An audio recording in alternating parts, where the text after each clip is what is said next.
Let's get started by creating a basic window with some widgets. That is going to look like so.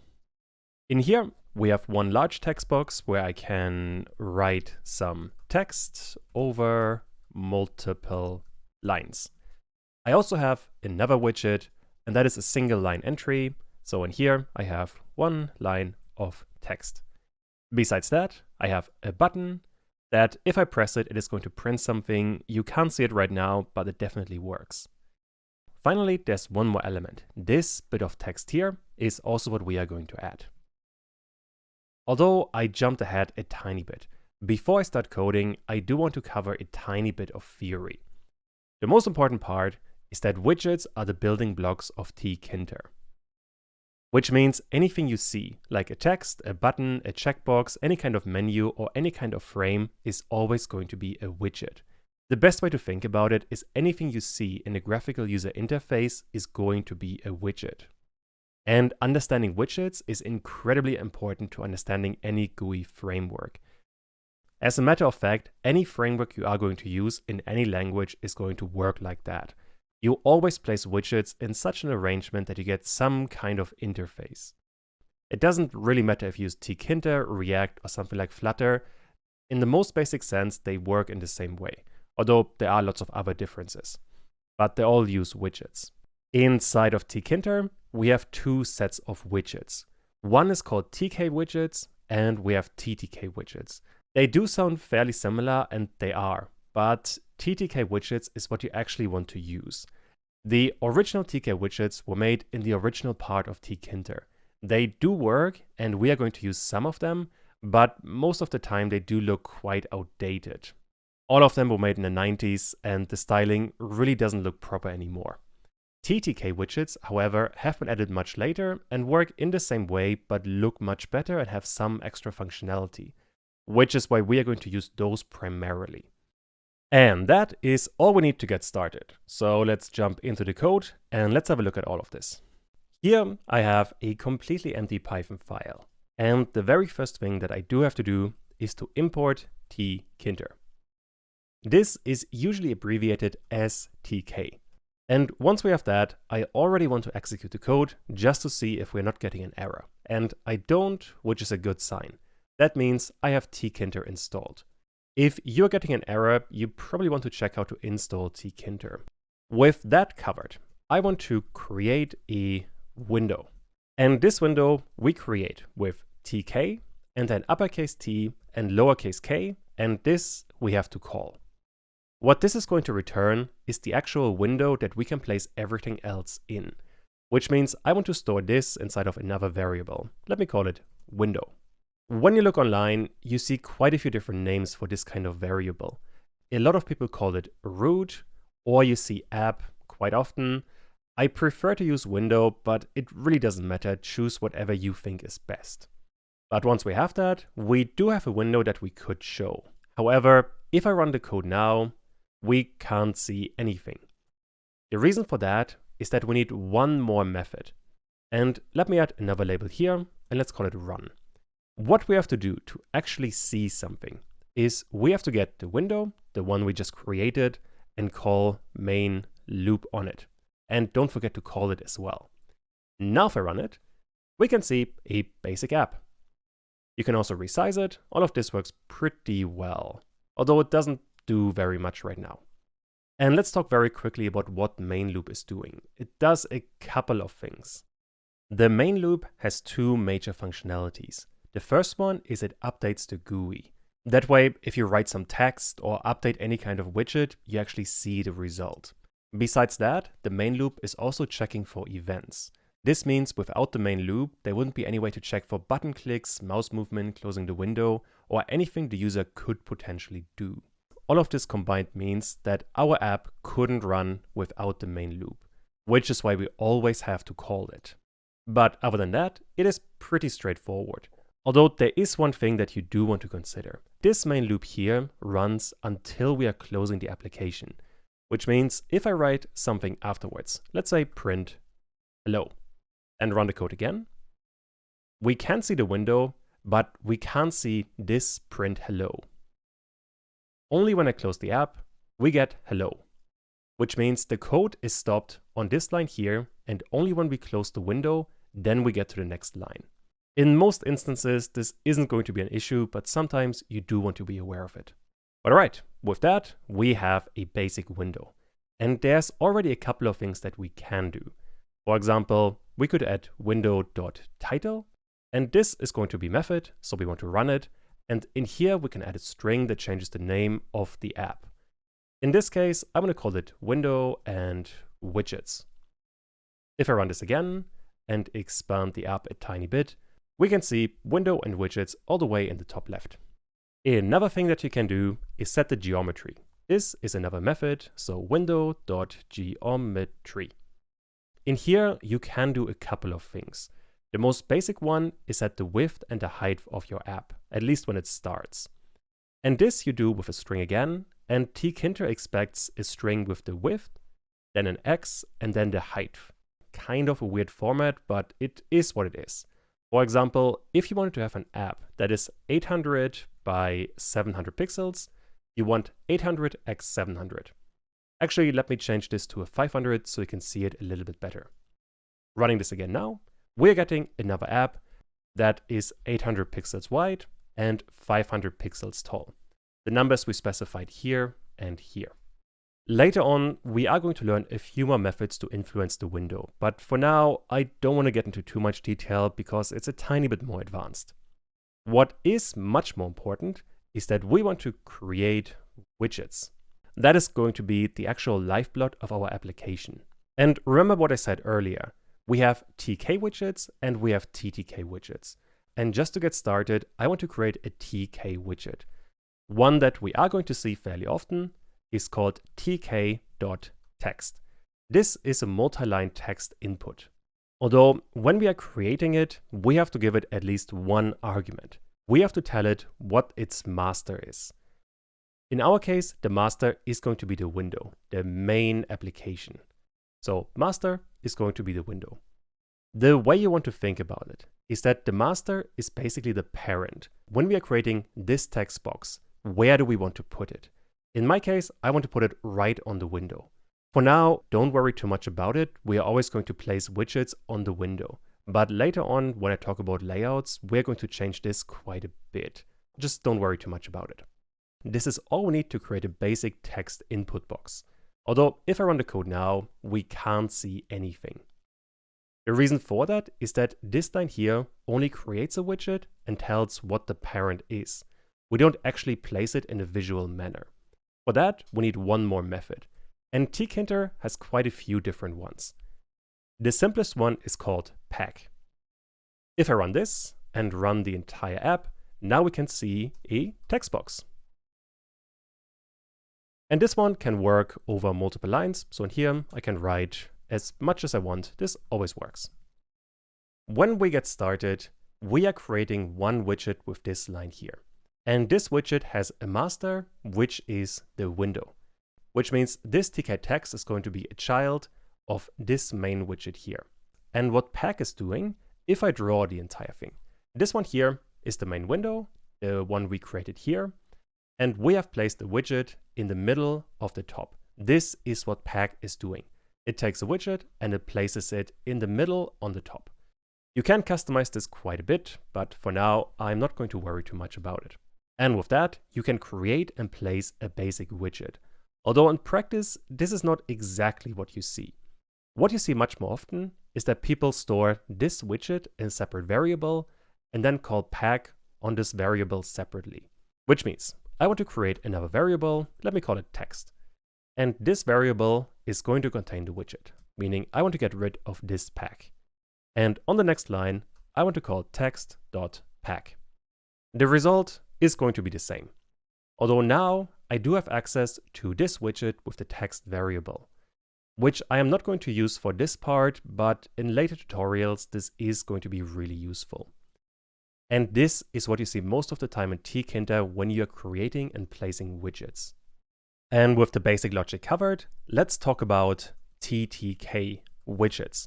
Those are the widgets you actually want to use most of the time. And to use those, we first of all want to import them properly to use them easily. This happens with from Tkinter import TTK. TTK is just another submodule of Tkinter, so you can just import it from Tkinter and that's all you need. After that, you are using TTK widgets like you would use TK widgets. For example, I want to create a label. And this label I create with ttk.label. Like we have done for the text, we have to set the master. And this, once again, is going to be the window, which essentially is going to be the parent. Besides that, for the label, we need a text argument. In my case, I want to go with this is a test. With that, we have a label, and this label I want to pack on my window. If I run the code now, we have a text widget. This one doesn't do very much, but it, well, displays some text. And this is also a very good illustration of what the pack method does. If this one here is the window, so we have a window like so, what pack is doing is it takes a widget and it packs it all the way on the top like a stack.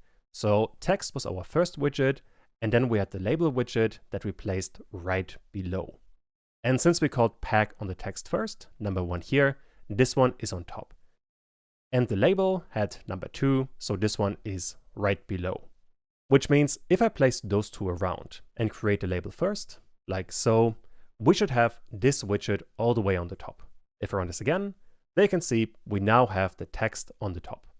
I hope it makes sense so far. I am not going to go into any further depth in terms of layouts until we get into the proper layout section. For now, all you really have to understand is that we are using pack to place widgets on the window. So that is a label. Let me actually rename the comment here, TTK label, and this I want to call TK text. There are 2 more widgets that I do want to cover in this section. The first one is called TTK entry. This is a single line entry widget.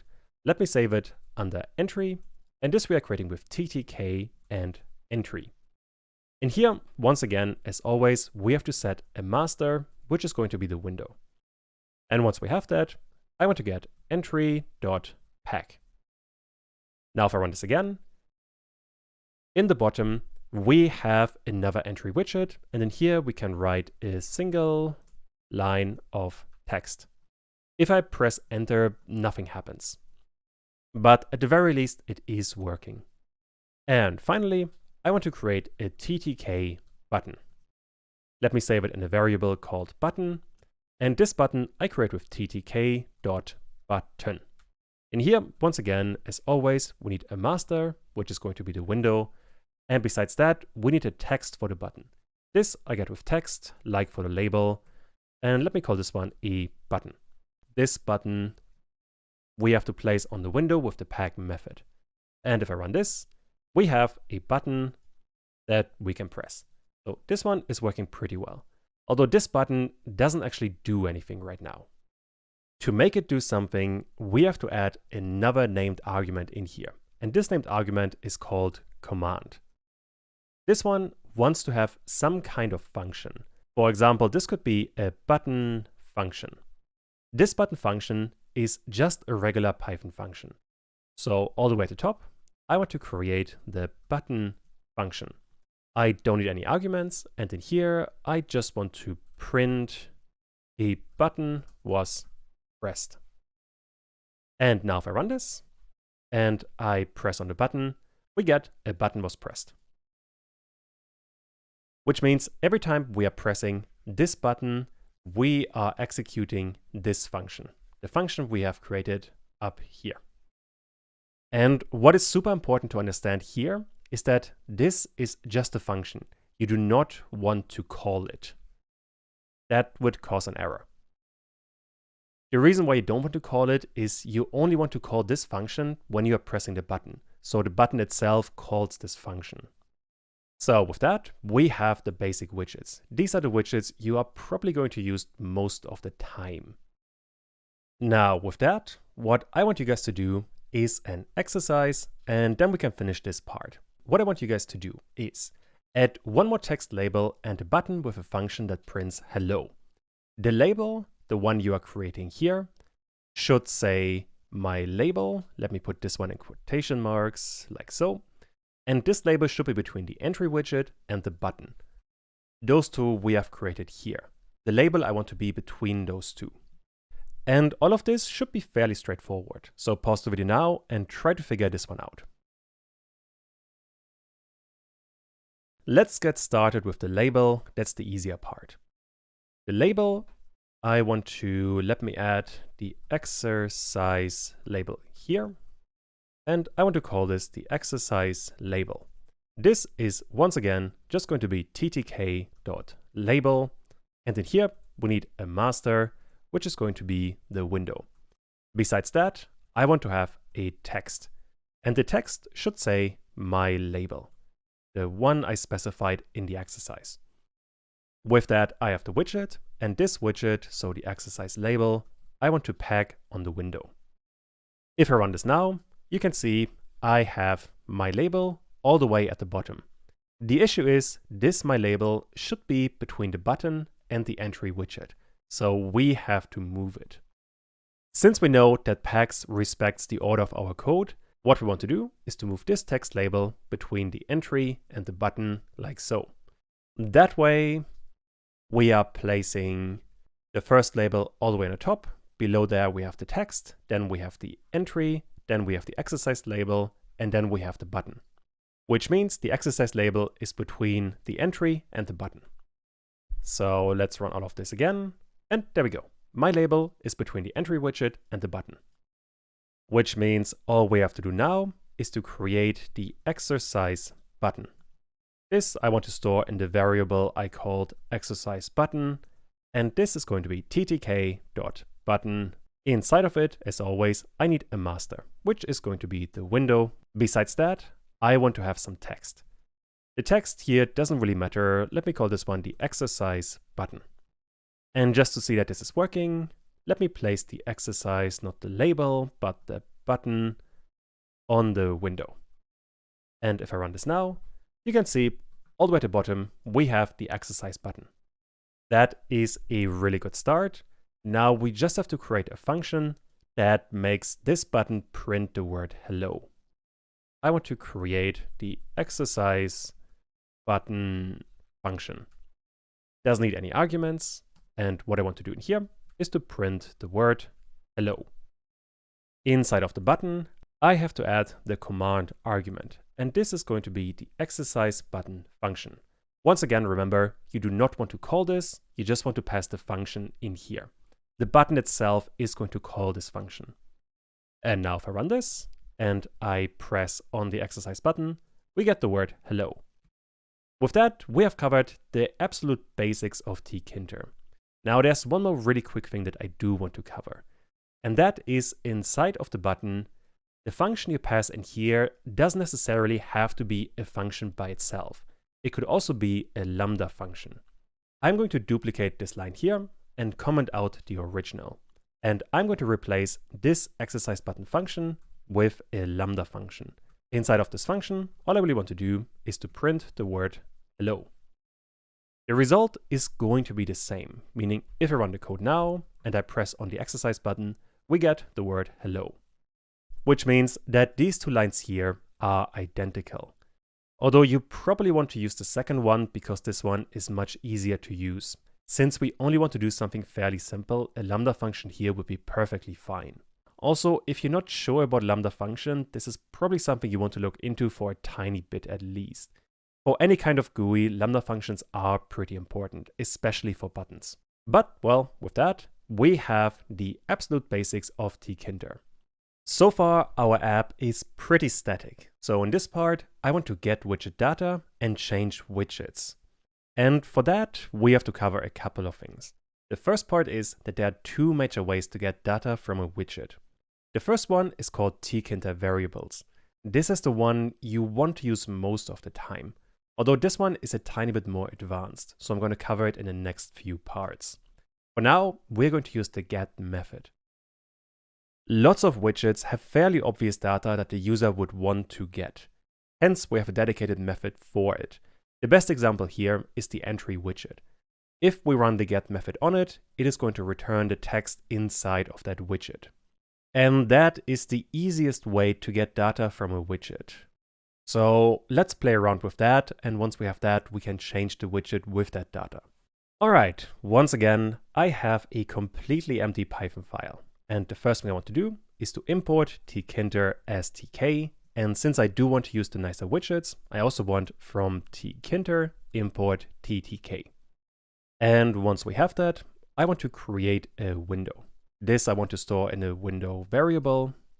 And this we create with tk and tk.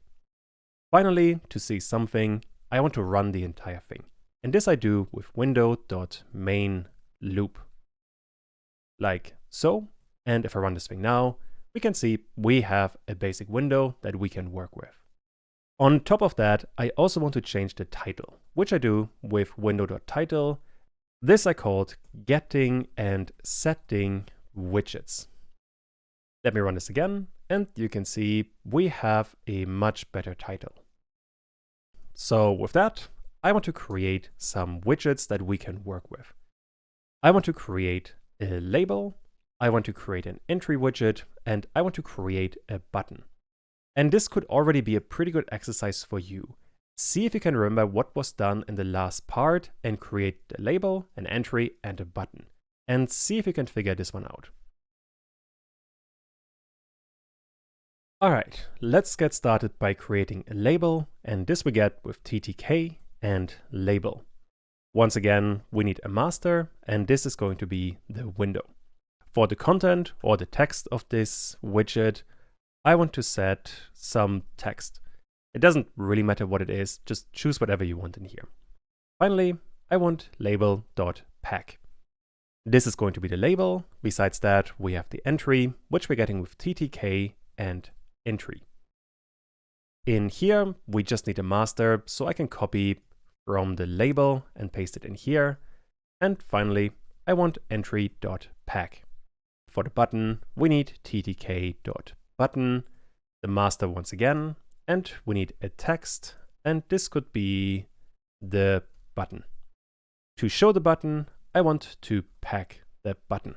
And with that, we have the 3 widgets. Let me run the code, and this is looking pretty good. I have some text, I can write something in the entry, and I can press the button. So this is working really well. Now, what I want to do is when I'm pressing the button, I want to add a command, and this is going to be the button function. Inside of this button function, whenever I press the button, I want to get the content of the entry widget. So let's create that function. For that, all the way at the top, I want to have a button function. It doesn't need any arguments. And in here, I want to get the content of the entry, this entry here. So how can I get that? And for that, we have the get method. All we really need is entry.get. This is going to return the content of the entry widget. So if I print it, I can run the entire thing again. And now if I press the button, nothing happens. The reason for that is that nothing is inside of this widget. But if I write some text and print and press on the button again, we get if I write some text, whatever I've just written. This works with literally any kind of text. And now if I press the button without any content, you can see we have an empty line. So this is working just fine. This get method here for a couple of widgets is the easiest way to get the information. However, you do have to be really careful here because lots of widgets do not have a get method. The label, for example, doesn't have such a method. So if I run label and press on the button, we're getting an error. The error being that label object has no attribute get.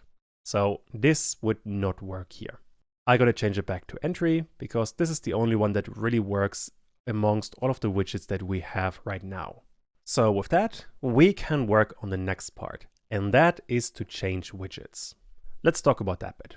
Every single widget in Tkinter has a config method, and this is what you're using to update the method, at least in a very basic way.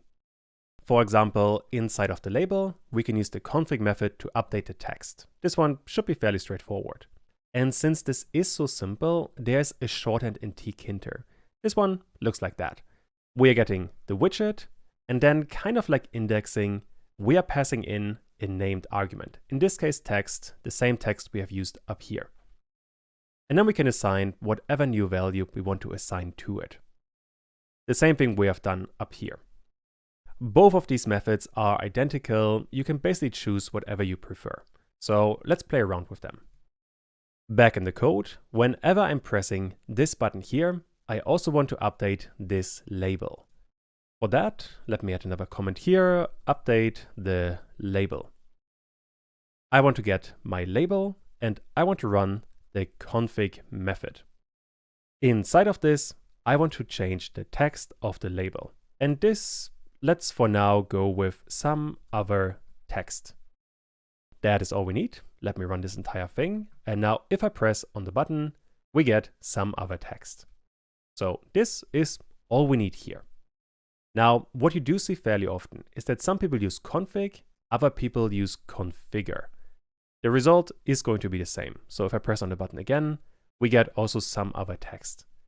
Right now, both are working just fine, but I think at some point config is going to be removed. So you probably want to use configure most of the time.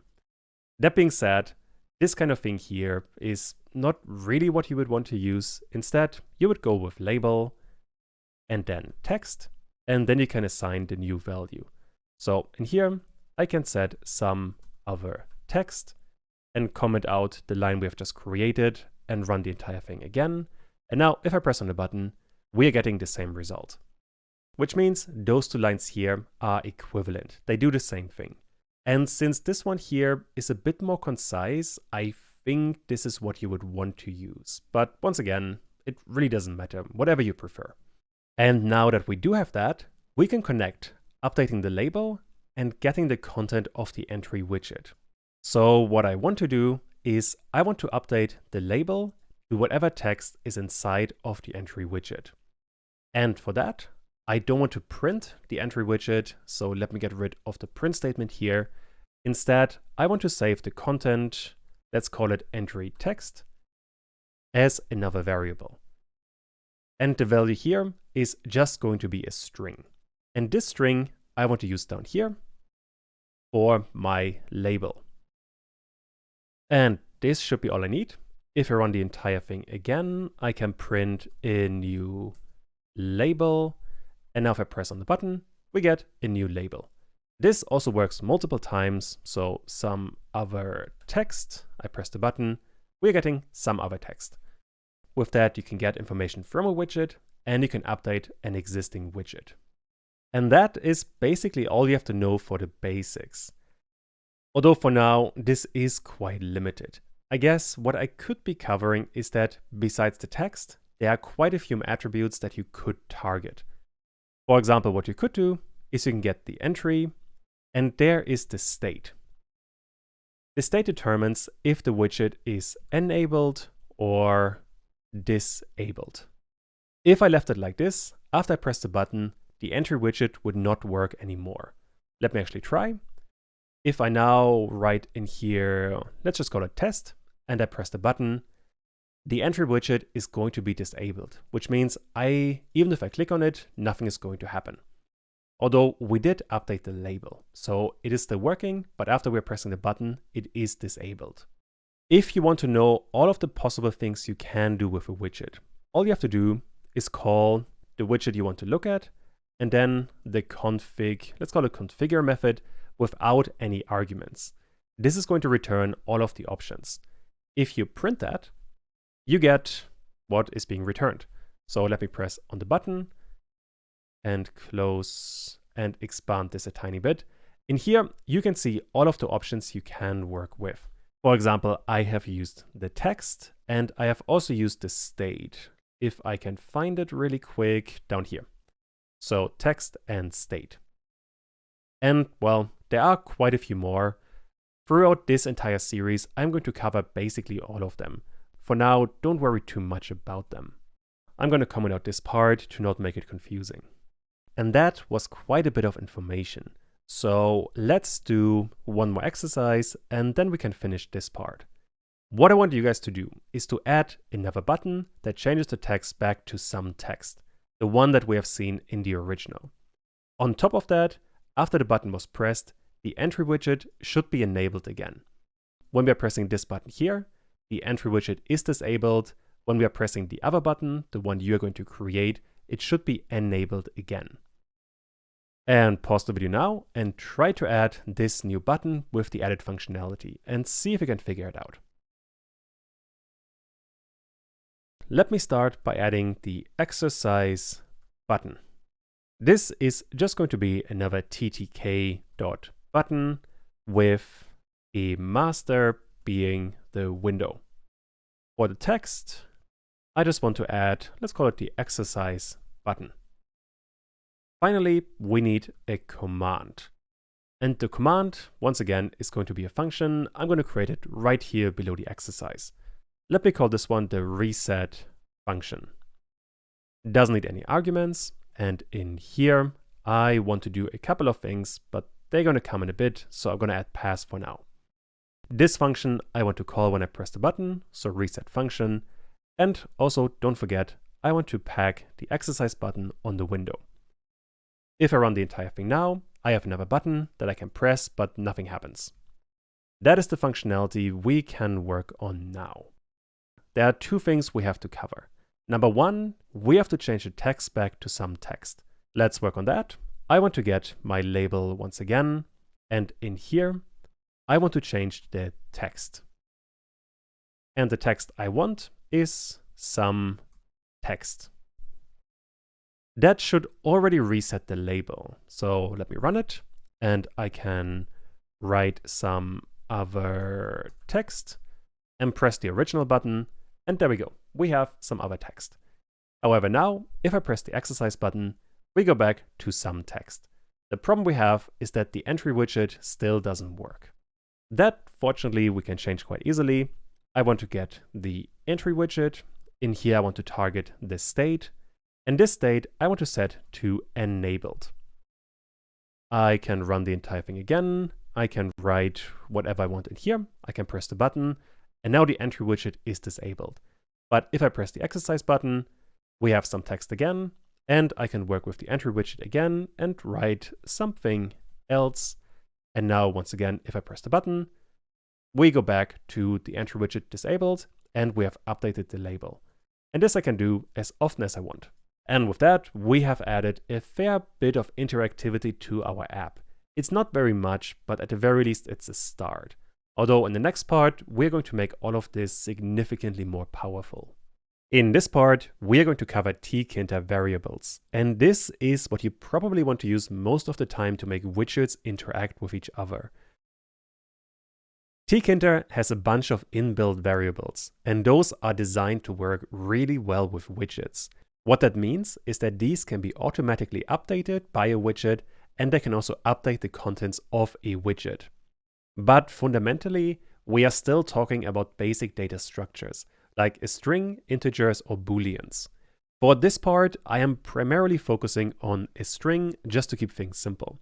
But, well, so far this probably doesn't make too much sense. So let me give an example. Let's say we have a label and an entry. And both of those should always have the same text. Whatever I'm writing inside of the entry is also going to be the text of my label. Coincidentally, that is actually what we are going to make. Let me show you actually. The project we are going to build is going to look something like this. In here, whatever I write in the entry is going to be the text of the label. So those two widgets are very closely connected. And this we couldn't do so far, but we can do it quite easily using a Tkinter variable. Basically how it works is we are creating a string variable. So a Tkinter variable that stores a string. And this variable automatically gets the value of the entry, and it automatically sets the value of the label. That way, both of those are always going to be connected. It's not part of the slide, but a string var also sets the value of the entry. So if you had two entry widgets, they could also be connected using a string variable. I think all of this is going to be much easier to understand when we actually implement it. So let's have a look at this in code, and let's see how far we get. Here is a nearly empty Python file. I have imported Tkinter and TTK. With that covered, I want to create a window and I want to run the window. This we have seen a couple of times by now. I want to create a window variable and in here tk and tk. I guess while we're here, I also want to set the title of this thing to Tkinter variables. Once we have that, I want to run the main loop. And if I execute all of this, we can see a basic window. It doesn't do very much right now, but it's a start. So with that, I for now want to create two different widgets. I want to create a label and I want to create an entry widget. And once again, if you want to practice, create and pack them on the window yourself. But in my case, both of those are going to be TTK. One is going to be a label, the other is going to be an entry. Although besides that, both need the same master, which is going to be the window. The label, however, needs some kind of start text.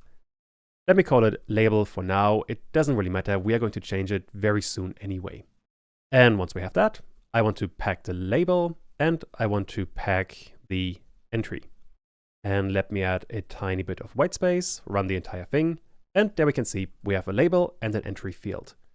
Although they are not connected right now. And for that, we need a Tkinter variable. This I want to create in a separate section. In here, I want to have a Tkinter variable. This you create with tk, and then you need the name of the variable you want to create. The one I want to create is going to be a string variable. And this you have to call. It's a separate object. This object I want to store inside of a separate variable. I'm going to call this one a string var. And besides a string var, you also have an int var, you have a double var, and you have a boolean var. Depending on what value you need. But string var is what I'm going to use for this video. For the next part, when we talk about the buttons, I'm going to use other kinds of variables as well. How this is going to work is that this string var is going to contain some kind of string. And when we pass this into the label, it is going to overwrite whatever the text is. So for example, if inside of this string var we have hello, then this hello would overwrite the text. On top of that, we can also connect the string var to the entry.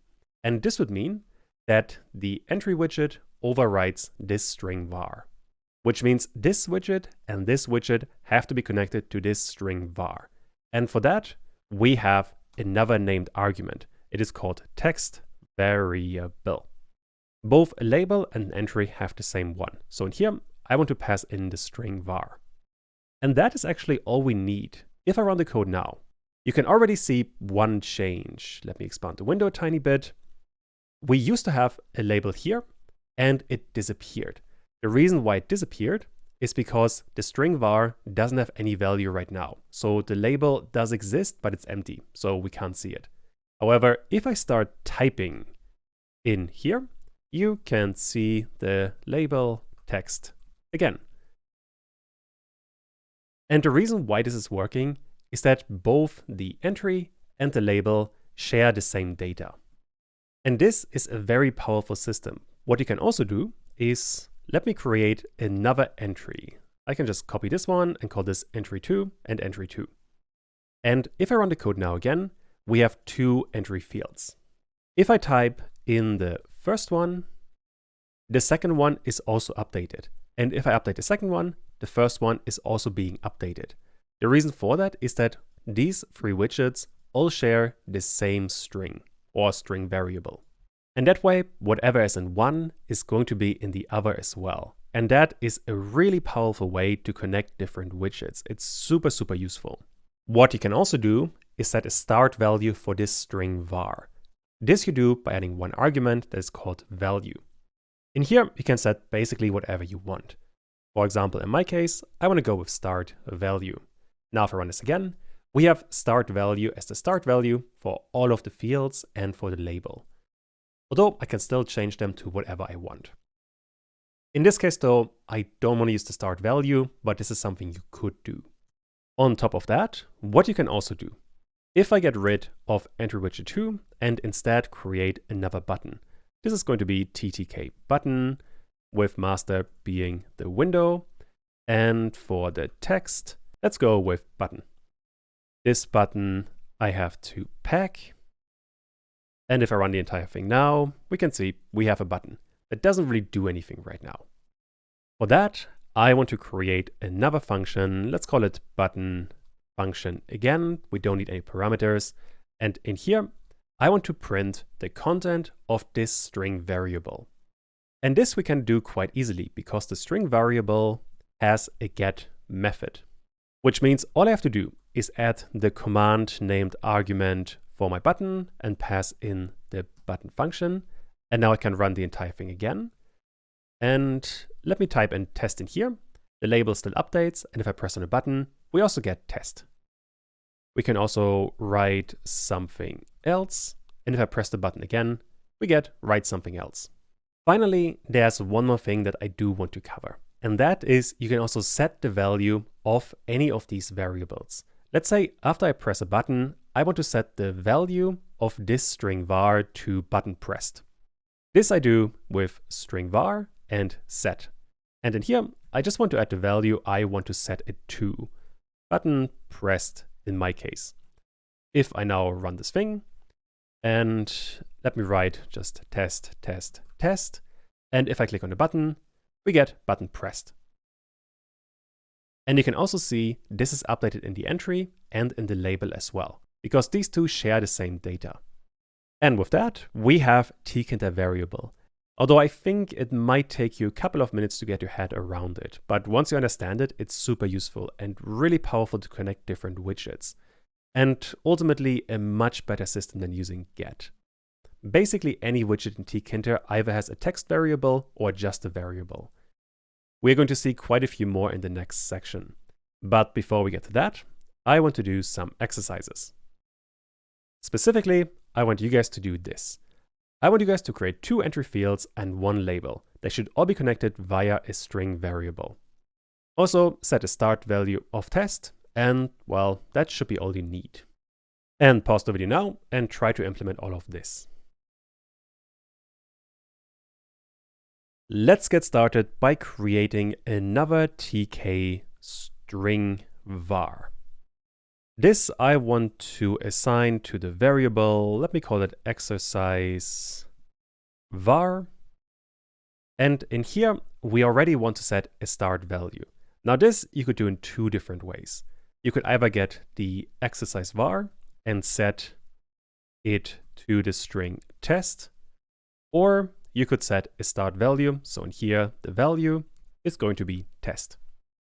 Both of those are going to get you the same result. So let me stick with this one. It's a bit more concise. Once we have that, I want to create 2 entry fields and 1 label. And this should be 1 label. So let's say entry 1 and entry 2. Since they are both going to be identical, I can just do this by copying the text.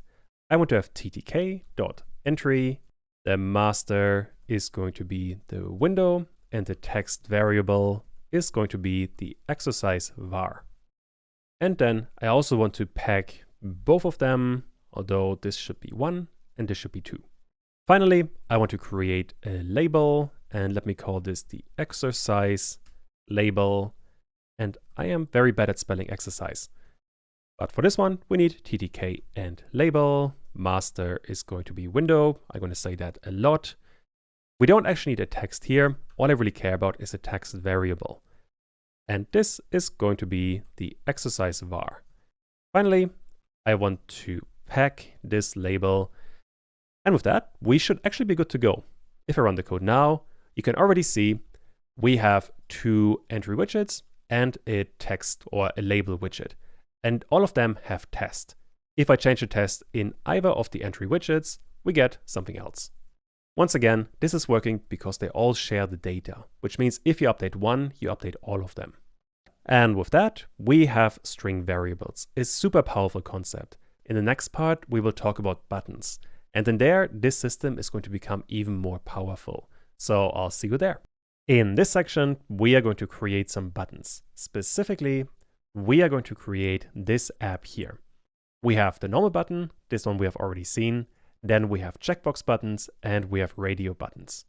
How they work in detail, I'll explain while I make this section. But these are the main buttons we are going to work with. So, there are three major kinds of button. We have a button, a check button, and a radio button. And a really important thing here is that to use them properly, you are going to need Tkinter variables. The stuff I have covered in the last section. But, well, let's jump right in and let's have a look. Here I have a new Python file, and I already have some imports, and I'm creating the basic window. The last thing I need is I have to run the entire thing, and this I do with window.main loop. Which means if I run the entire thing now, we can see we have a basic window. I do want to make two minor changes. First of all, I want to create a title, and I call this one just buttons. Besides that, I also want to set the geometry of this app. There's no particular reason for it, I just think it looks better. I want to set the width to 600 and the height to 400. If I run this now, we have a slightly larger window, which means now we can work with the buttons. And let's start with the most basic button. This one we have already seen. Let me just create it again. I want to have a button, and this I get with ttk.button.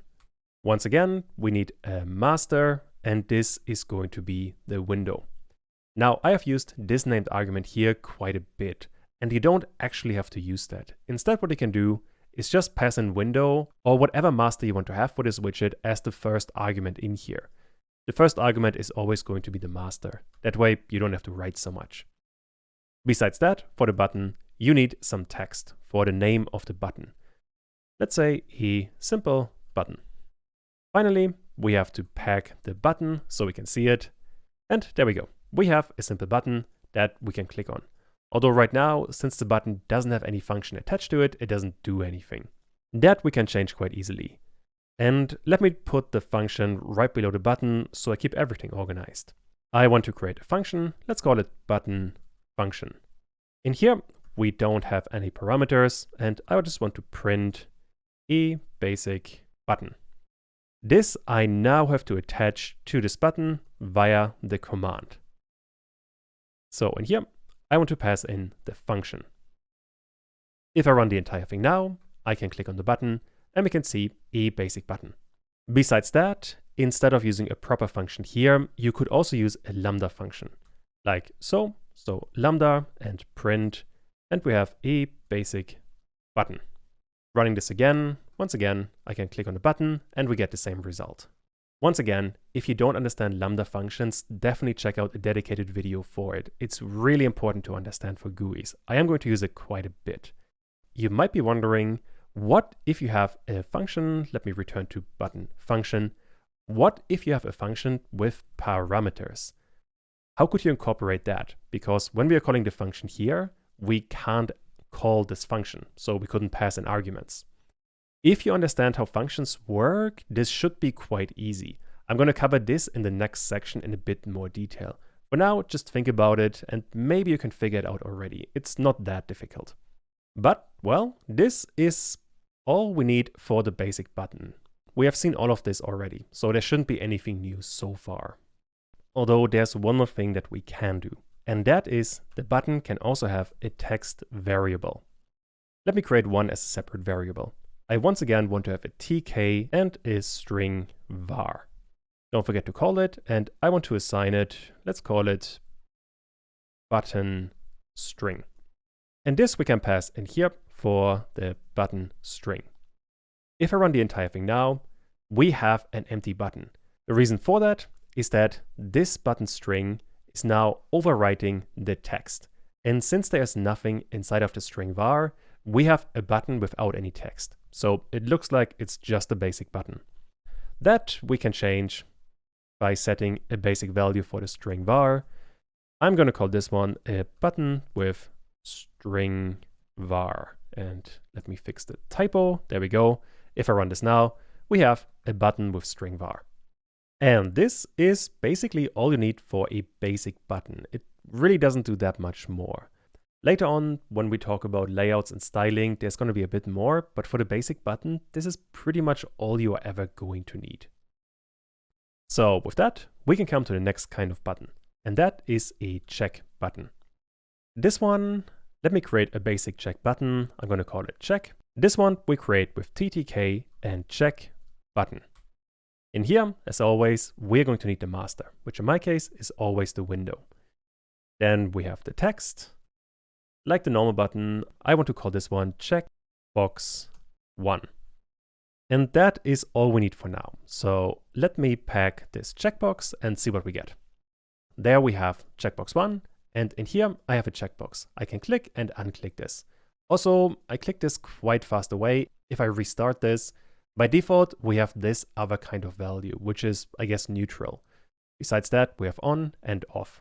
But once we click on it, we can't go back to the neutral position. Another argument you can pass in here is command. And this works like in the normal button, meaning you could just add any kind of function you want. In my case, I'm going to go with lambda and just print check button. This function is going to be run every time we are pressing on this check button. Let me run this again. And now anytime I am clicking on the checkbox, we get check button, which is pretty useful. And now you might be wondering, how could we get the value? Or in other words, how do we know if this check button is on or off? We couldn't do something like check.get. If I run this and click on the checkbox, we get the check button object has no attribute get. Quite unfortunate, so we couldn't use that one. Let me undo all of this. And I just want to print the word check button. To store and check the value of check, we need a Tkinter variable. Let me add it here. I want to have a check var. The value here is actually quite open-ended. We could, for example, use a tk string var, the one we have already seen. And this we now have to connect to this checkbox, and that we do. I guess I could put all of this over multiple lines, so it's a bit easier to read, like so. A checkbox doesn't have a text variable. Instead, we have just a variable. And this is going to work the same. So in here, I want to add my check var. The reason why it's not called text variable is because this variable doesn't set the text of this checkbox. Instead, the check var is going to store the value if this box is ticked or not. And that I can now check. So whenever I'm clicking on this box, I want to get my check var, and now I can use get. If I run the app now, you can see we already have one difference. And that difference is that this box right now is not neutral anymore. Instead, it is empty or unticked. And if I click on it, we get 1 or we get 0. And those values, since we can only store string vars, is going to be a string. I guess I can demonstrate this. The value we get returned, I want to put inside of type. And if I run this again, click on the checkbox, we're getting a string returned. It only looks like we get zeros and ones, but we are storing them inside of a string variable, so they're being converted to a string. Although that doesn't have to be, because we could, instead of a string var, use an int var. The result is going to be the same. If I run this thing now and click on checkbox, we still get zeros and ones. However, now, if I use type on what we're getting returned, once again, what we're storing now are integer values. And that should illustrate quite well that we are working with different data types. We have an int var for the Tkinter variable, and we have a string var. While those two are different, the most basic thing you have to understand is that we're just storing basic data types of Python inside of slightly more complicated containers. That's all that's happening here. You could also add in here a Boolean var, and if I run this, we have the same result, except now we're getting Boolean values. And this might be the data type that makes the most sense here. So if I run the same thing again, we're getting true or false, depending if this thing is ticked or not. And this is why it is really important to understand Tkinter variables to work with buttons. For the check button, if you want to check the value, you basically always need a Tkinter variable. For simplicity, for this one, I want to keep on working with an integer variable. This one, let me run this again, we're always getting ones or 0. Although we could change that, because inside of this, we have what is called an on value and we have an off value. And those, well, I think they're quite self-explanatory. OnValue is the value that's being returned when this value is turned on or when the box is checked. This, in our case, should be a number because we are working with integer for the storage. Let's say the on value could be 10 and the off value could be 5. If I now run the entire thing again, I can click on the checkbox and we get 10 and 5 depending if it's on or off, or checked or unchecked. And if you want to change the start value, you would have to work inside of the int var. So in here, if I set value to 10 and run the entire thing again, now the box by default is checked. Cool, so this is working quite well. Which means now we can work on the third kind of button, and that is going to be a radio button. Or rather, radio buttons, because you basically always want to use multiple. I want to start by creating radio 1, and this we get with ttk.radio button. For this, once again, we need a master, which is going to be the window, and then we need text, and this I want to call radio button 1. Since I do want to have 2 radio buttons, I'm going to duplicate this and change the 1 to a 2, both for the name and for the variable. And now I just want to pack radio 1 and radio 2 so we can actually see them, like so. And if I run the entire thing now, we have 2 radio buttons. But now you can see something weird. Let me restart the entire thing so I can explain what I'm doing. Right now, both radio button 1 and radio button 2 are unchecked. But if I click on either of them, all of a sudden, both are being ticked. So something weird is happening here. The super important thing you have to understand about radio buttons is that each of the widgets has to have a value. That is going to be just another named arguments. So in here, we have a value. The value here could be basically anything. Let's say for the first button, I want to have radio 1. And for the other button, I want to have the integer 2. Now if I run this again, I can click on each button and they don't trigger together anymore. If you don't set a value, the default value is going to be 0. And if you have the same default value for every single radio button, Tkinter gets a bit confused. You basically always have to set a custom value here. Now, other than that, you can use this radio button like the buttons we have seen already. Which means you could also add a command like so. And this, once again, could be just a function or a lambda function. Let me go with lambda because all I want to do is print something. And the something I want to print is the value of this radio 1. And once again, I want to put all of this over multiple lines so things are a tiny bit easier to read, like so. We once again have the problem that we couldn't use radio1.get. If I run this and click on radio button 1, we get that the radio button object has no attribute get. Instead, what we have to do is kind of the same thing we have done for the check variable. We, once again, have to create another, let me call this one a radio var. We have to create a Tkinter variable. And for this one, we have a bit of a problem because the value for this one is a string and the value for this one, radio button 2, is an integer. The best way for that, I find, is to use a string var. And this one is going to convert any kind of integer into a string, and that way you can work with it. And this you have to set as the variable for this radio 1 button, so radio var. There we go. And now you can use the radio var and get the value. Meaning if I print the entire thing and I click on radio button 1, we get radio 1. That is the value we specified in here for the value. So far, we basically have a check button.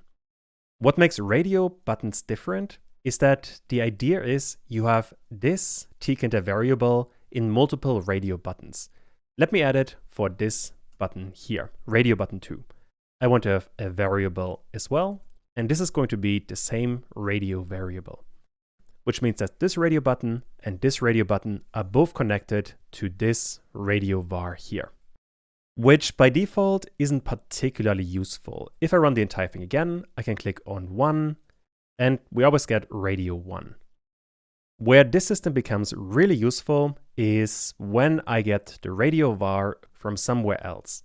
Let's say all the way in this button function. I want to print radio var and get the value. if I now run the entire thing again, I can click on radio button 1 and click on the button, we get radio var again. And if I click on radio button 2, we get 2, or the value inside of radio button 2. And the really important thing here is if I reorganize everything a tiny bit, the basic idea of a radio button is that only one button is ever activated. Meaning we could have multiple buttons and only one of them would ever be true. And then the value is going to be stored inside of this Tkinter variable, and we could get it, for example, with a button. A checkbox is different to that, because inside of a checkbox, you can have multiple values that are ticked or unticked, whereas for a radio button, only one value is ever ticked. I can actually demonstrate this as well. If I wanted to create a second checkbox, let me create one right below. I want to have check 2, and let me be consistent with the naming here. This check should be a 1 and a 1 here. Check 2 is going to be another TTK check button. The master is going to be the window. The text is going to be checkbox 2. And let's say for the command, I want to have another lambda function that for now is just going to print test. And all of this I also have to pack. So check2.pack. If I run this again now, for the checkbox, we can have multiple values, and each of those are essentially self-contained. Whereas for the radio button, we only have one value ticked. This is quite different. Although that being said, if you really wanted to, you could connect those two check buttons quite easily using the check var. For example, if I click on check var, instead of printing something, I could also get check var and then set the value to the off value. Let's say a 5. This would be 5 in this case.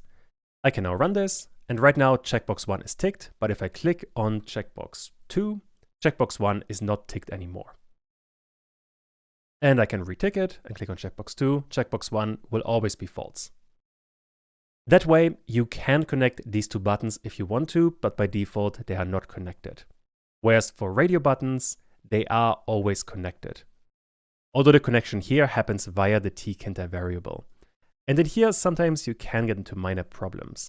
For example, if I set the value to 1 for both of them and run the entire thing again, if I now click on one of them, both are going to be ticked because they both have the same value. What basically happens is Tkinter checks what is inside of the string variable. Right now, this could be a 1. And then it checks if this value is identical to the value inside of each widget. If it is, it's going to check this radio button. If it is not going to check it. So if these values aren't unique, you are going to have some slightly weird behavior, something you do want to keep in mind. But other than that, this is kind of all you need for the radio buttons. So with that, we have radio buttons, we have check buttons, and we have the basic buttons. With that, I want to do an exercise, and then we are done. And the exercise here is going to be a tiny bit more extensive. Let me copy and paste it in. It's going to look like so. I want you guys to create another check button and 2 radio buttons, and they are going to be very connected. For the radio button, each radio button should have the value A or B. If you click on either of the radio button, you are printing the value of the check button, the one you're going to create in a second. And also, if you tick either radio button, you're also unchecking the radio button. So as soon as you click on the radio button, you get the value of the checkbox and you uncheck the checkbox. And then for the check button, if you tick the check button, you print the currently selected value for the radio value. Also, you want to use a Tkinter Boolean value for the check button. Try to implement all of this yourself and see how far you get. First of all, I want to create the radius, and let me call this exercise radius so it's a bit easier to read. Now, in here, I want to have exercise radio 1 and I want to have exercise radio 2. Both of those are going to be created in basically the same way. I want to have TTK and radio button. The master, as always, is going to be the window. Then we have text, and in here, let me call them radio, and this is going to be radio A and radio B. That way we have a bit of an indication if we're working with A or B. To actually get that value, we have to set, well, the value. And this one is going to be either A or it is going to be B. To store this value, we need a Tkinter variable. Let me call this the radio string. And this one is going to be tk string var. I'm going to use string var because A and B are both going to be strings. If they were 0 or true or false, this would be a different kind of Tkinter variable. Although string var is the one you're probably going to use the most. Besides that, I want to create a function that we can work with. And this, let me call it radio function. In here, no parameters. And basically what I want to do, when I'm clicking on either of these, I first of all want to set a command. So I'm connecting them with the radio function, like so. When I'm calling this function, either I want to get the current value of the check button, and I also want to untick the current check button. The problem we have right now is we don't have a check button, so we have to create that one first. I want to create an exercise check, and this is going to be ttk and check button. In here we need a window. The text is going to be the exercise check, and this one is also going to need a variable. And this one is going to need an on and an off value. And we don't have to set an on or an off value because 0 and 1 is perfectly fine here. And there's one thing I did forget, because we are not placing anything on the window right now, which I can do with exercise radio1.pack, then exercise radio2.pack, and then the exercise check.pack. And that is some atrocious spelling. Before I'm running this, I want to add pass inside of the radio function, so we're not getting an error. Running this now, we can see we have a few more things. So something is definitely working. We now just have to give it some proper functionality. And the first thing we are going to need now is to actually add Tkinter variables so we can work with all of this. The exercise radio already has a string variable, although I didn't connect it to it. This we can do all the way at the end. We need a variable, and the variable is going to be the radio string, the one we created here. And let me put the entire thing like so. We have our data, we have the widgets, and we have the layout. I think that system makes the most sense. Besides the radio string, I also want to have a check, and this is going to be a Boolean value, because remember, in the exercise, we want to use a Tkinter variable for Booleans. Which means in here, I want to have tk and Boolean var. This Boolean var, I now want to place inside of my exercise check. And here I need a variable, and this is going to be the check Boolean variable. With that, I can access the value inside of my radios and inside of my check buttons. Which means I can finally work on the radio function. In here, I want to get the value of the check button that is currently selected. And I'm just going to print it, so we're going to keep things simple. I want to get my check bool, and I want to get the value. And that is all I need for that part. If I now run the entire thing again, and I click either on radio A or on radio B, we are getting false. And that seems correct because the exercise check is not checked right now. If I do check it and click on either radio A or B, we're getting true. So this is looking pretty good. Next up, I want to set the value of the check button to false. That way it's not going to be checked. This I do with check bool and set. And in here, I want to pass in false. If I run this again now, I can click on the exercise check, and if I click either on radio A or B, it is going to be unchecked. So that is going to cover the first part of the exercise. For the next part, we have to work on the check button. And we only really have one bit left, and that is that ticking the check button prints the value of the radio button value. That is going to be so simple. We can do all of this inside of a lambda function. So in here, I want to have lambda. And this is going to print the radio string, and I want to get the value. The last thing I need is this should be command. And this is going to be very hard to read. Let me put all of this over multiple lines, like so. I assume you have a much wider monitor than I do, so you probably don't have to do this. But in my case, I want this to be visible on even smaller monitors, so I'm a bit more constrained. There we go. This is a bit easier to read. We have our exercise radio 1, radio 2, and the check. And the check now has a lambda function that prints the current value of the radio buttons. So I can run the entire thing. And now if I click on, let's say, radio A, I have the exercise check, and I can do this for B, and we get B. This is working pretty well. And with that, we have the different kinds of button, at least the basic ones that you can work with in Tkinter. On top of that, I think you have a pretty good understanding at this point about Tkinter variables. I am going to keep on using them quite a bit, so definitely make sure that you have at least a basic idea about how they work. There's one more topic I do want to cover, and that's going to be a shorter one, and that is functions with arguments inside of a button. And the keen-eyed among you might have seen we have already fixed all of this. Because when we called the print function, this one here, we literally called a function with an argument. And this one was only executed when we are actually pressing the button. Which means with this lambda here, we can call functions with arguments inside. It's literally as simple as that. Although alternatively, you could also create a function that returns another functions and have arguments via that. So let's explore both of those. Here I have a Python file. If I execute this, you can see we have a basic Tkinter window. It doesn't do anything right now, but I want to add 2 widgets. Let me add a comment here. I want to have an entry. This, once again, we get with ttk.entry. This one is going to need the window as the master. And I want to pack this entry widget. Besides that, I need a button. This I get with ttk.button. And here we need the window as the master. And for the text, I just want to have button. This button I also want to pack.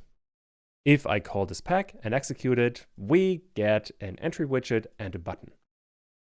And basically what I want to do is this button should have a command that enables us to call some kind of function. Let me call it the button function. And this button function needs to have an argument. The argument is going to be the content of this entry widget. To get the content, we could use get here, but I want to do this properly. So I'm going to create an entry string, and this is going to be a tk string var variable. And let's set a start value to test. This entry string I now want to pass into this button function when we are calling this function. Although the function doesn't exist right now, so let's create it. All the way at the top, I want to create a button function. This now does need to have a parameter. Let's call it the entry string. All I really want to do in here is to print a button was pressed. On top of that, I also want to print entry string.get. With that, we have a basic setup. And try to think ahead. If I were to execute all of this, what would we get? I suppose the best way to find out is to actually run this program. Meaning, if I execute the code, we can see in the bottom left, we already have a button was pressed and test. Which is, if I move this widget to the side, this is what we have gotten from this function. The problem is, we got it without pressing the button. On top of that, if I press the button, as much as I want, nothing is going to happen. So let's talk about what the problem here is. The problem with this line right now is that Python executes the code from the top to the bottom. Like so, that should be fairly obvious. And when it comes to this line here, it sees a function. And since we are calling this function with this bit here, Python is executing all of this. which means we can see a button was pressed and we can see the value of this string variable here. The issue then, however, is that this function is going to return none because we don't define a return value. As a consequence, the value that this command is going to get is a none, which doesn't do anything. We don't get an error, but when Python tries to execute anything here, it's getting command none and simply nothing is going to happen. As a consequence of all of this, we can see these two values when we are starting the program, and afterwards nothing happens when we press the button. And well, there are two ways to fix this issue. The easiest one, the one that you are probably going to use basically all the time, is you just wrap this function inside of a lambda function. This lambda here tells Python to only execute this code when we are pressing the button. The reason why this works is that this lambda function by default is not being called. And then the lambda function itself returns this function, and then this is what the command value sees. Which means now, if I execute the code, we can't see any value. And if I type in here and press on the button, we can see a button was pressed and test. And I just saw I made a mistake because this entry widget needs to have the text variable like so, and this should be the entry string. Now let's try this again. Now we can see test inside of the entry widget, and if I press button, we can see a button was pressed and test. On top of that, if I change the value in here to something else and press the button again, now we get a button was pressed and something else. Meaning this is working quite well. And if you understand return values and functions, this should be fairly straightforward.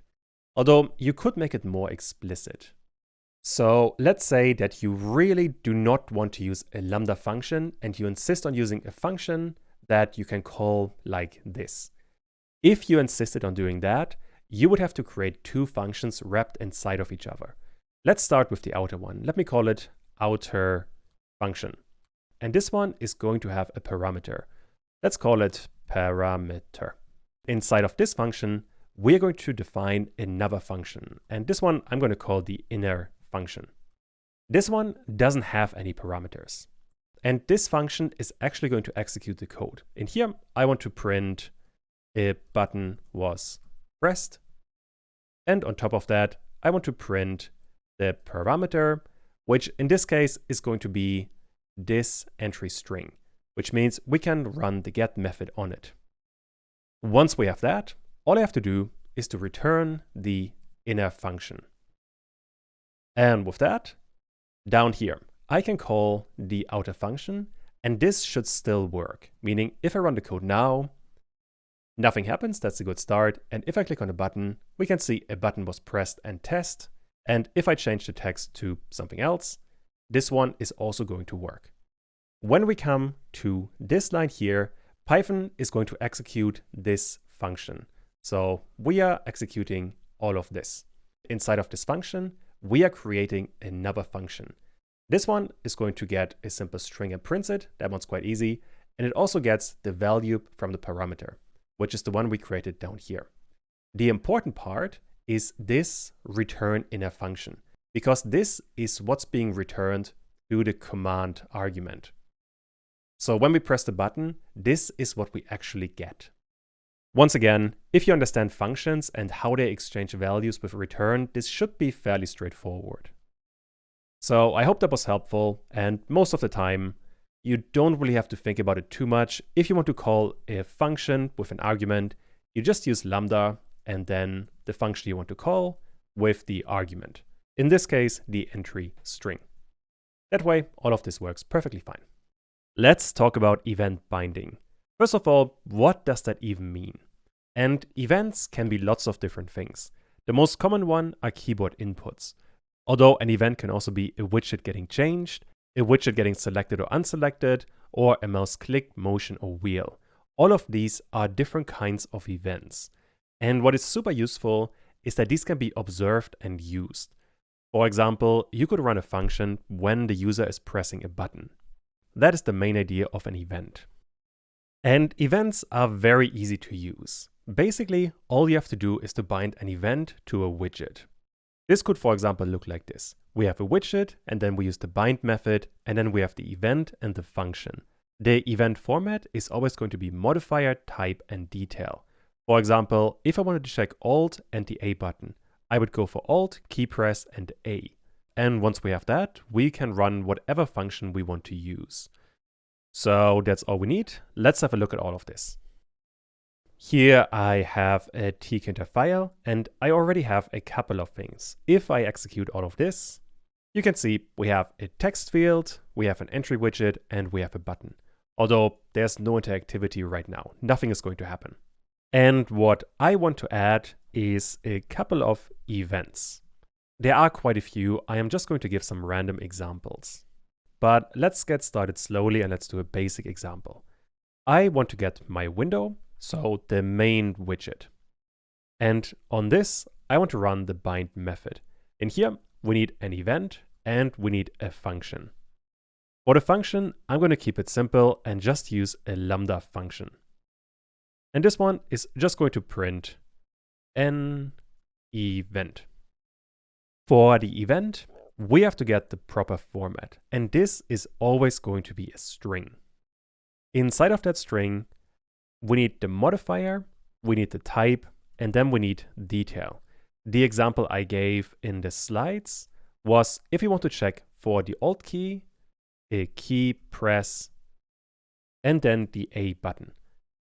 There's just one more thing that we have to do, and that is this thing needs to be enclosed in a smaller than and greater than sign. It's a bit weird. I don't know why it's necessary, but you kind of need it every single time. Also, this is key press with an uppercase P. With that, I can run the entire thing, and if I have the window selected and I press Alt and A, we are getting an error. And that is that lambda takes 0 position arguments, but 1 was given. Which means when we are calling this function here, Tkinter automatically inserts 1 argument in there, which we do have to capture. That we can do quite easily with lambda. We just have to add event here, and now this should be working. Again, with the window selected, I can press Alt and A, and now we get an event. This I can do multiple times, and with that, we have keyboard input. And just for detail, let me print this event to see what we get. So I want to print the event. If I run this entire thing now, and I press Alt A, we are getting an event that has a couple of attributes. For example, it tells us what the current character is, it tells us the position on the widget, and that's kind of all we really need. This bit here is the only really important part. If you understand this system here, it is pretty straightforward. And there are quite a few different events that you could be working with. There's a very good website that accounts for all of them. That one looks like this. I'm going to add a link in a second. And in here, if you scroll down, you have a list with all of the events you could possibly work with. And well, in here, you have, for example, the F keys, you have the keypad, and well, you have lots of other things that you could be working with. That is basically all you need to understand the basics. So with that in mind, let's play around with this a tiny bit more. And let's create some more events. Although before that, there's one important thing. That this event right now checks if we are anywhere on the window and pressing Alt and A. However, I could also change this to only work with the button.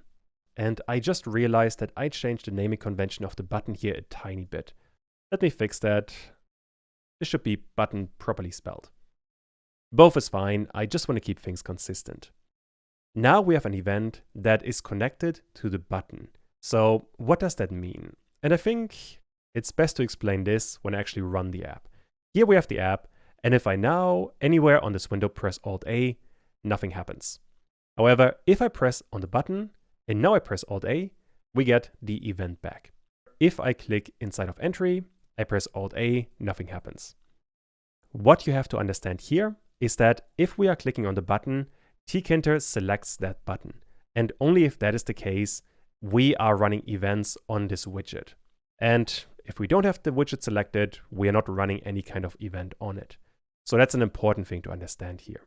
a really good way to visualize all of this is to use window.bind, and in here we can check for one event that is called motion. And now for this one, I want to create a separate function. Let me call this one getPosition. Once again, remember, you do not want to call this function. Instead, I want to create it, getPosition, and this one needs to have one parameter. It always needs the event. And what I want to do in here is to print an f string that is getting us the x position, and this we can get with event.x. And besides that, I also want to have y, and this is going to be event.y. Let me use some semicolons in here. That way this is going to look a bit cleaner. And now every time I am moving the mouse, Tkinter is going to tell me the position of the mouse. So let me run the entire thing and show my mouse. Now you can see wherever I am on the window, we have the position of the mouse. If I go all the way to the top left, we have 0 and 0 roughly here. And all the way in the bottom right, we have 599 and 499, which is basically the window dimension, -1.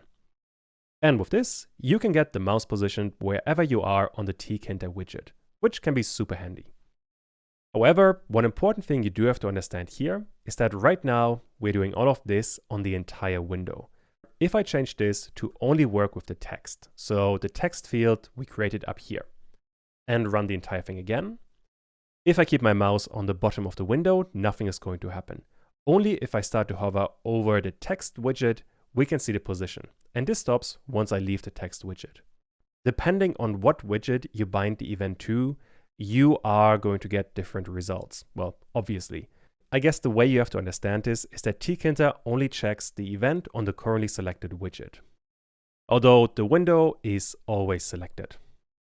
Another useful thing to consider is that you don't necessarily always need this entire format.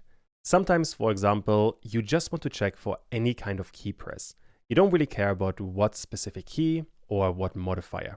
You just want to check any kind of key press. If that is the case, let's actually check for it.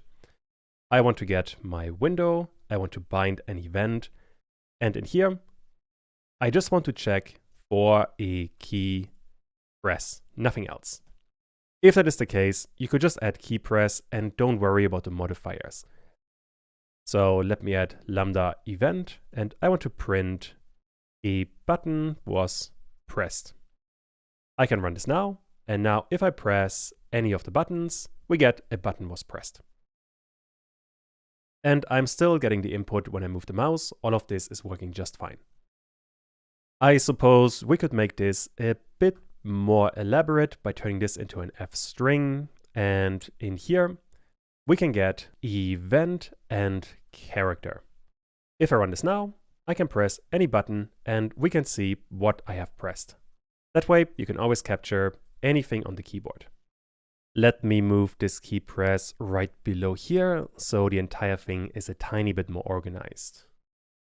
Finally, there's one more thing that I do want to cover. Let's say we want to check if the user has selected the entry field, and then we want to run some code. This we can also do. I want to check my entry widget, and in there I want to bind an event that is called focus in. And this, once again, is going to be a lambda event, and I just want to print entry field was selected. And before I run this, let me comment out all of this so we can see a bit easier what's going on. So if I run it, and now if I select the entry field, we are running this statement here, which gets us an entry field was selected. I can do this multiple times. So if I click on the button and return to the entry field, we get the entry field was selected. I can still use it as normal, but now every time I select it, I get a function that I can use for whatever purpose. This also works the other way around with focus out. And in here, I have an entry field was unselected. Let's try this one now. And now I have the field selected and I have the field unselected. Pretty simple, but very, very powerful.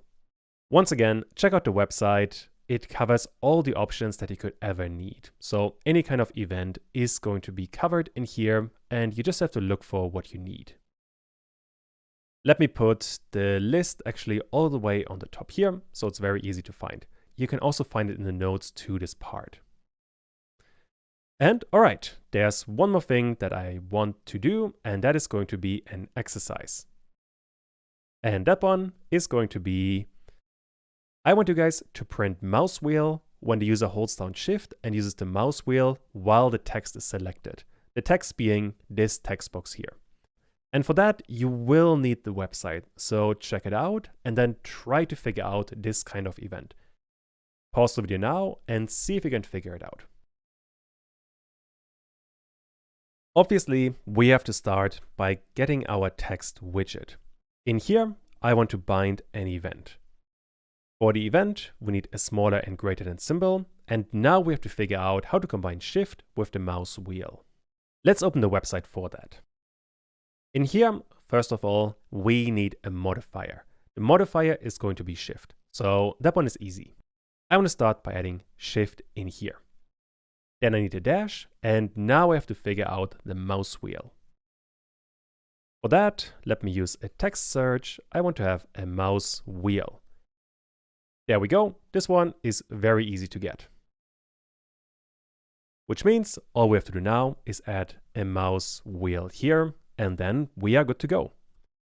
I can then add another Lambda function with event, and all I want to do is to print mouse wheel.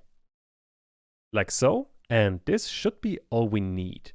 If I run the code now, and I use the mouse wheel by itself, nothing happens. But if I hold down Shift and use the mouse wheel, also nothing happens because my mouse isn't over the text field. But if I'm over the mouse field and I use the mouse wheel, we get mouse wheel. Meaning this is working really well.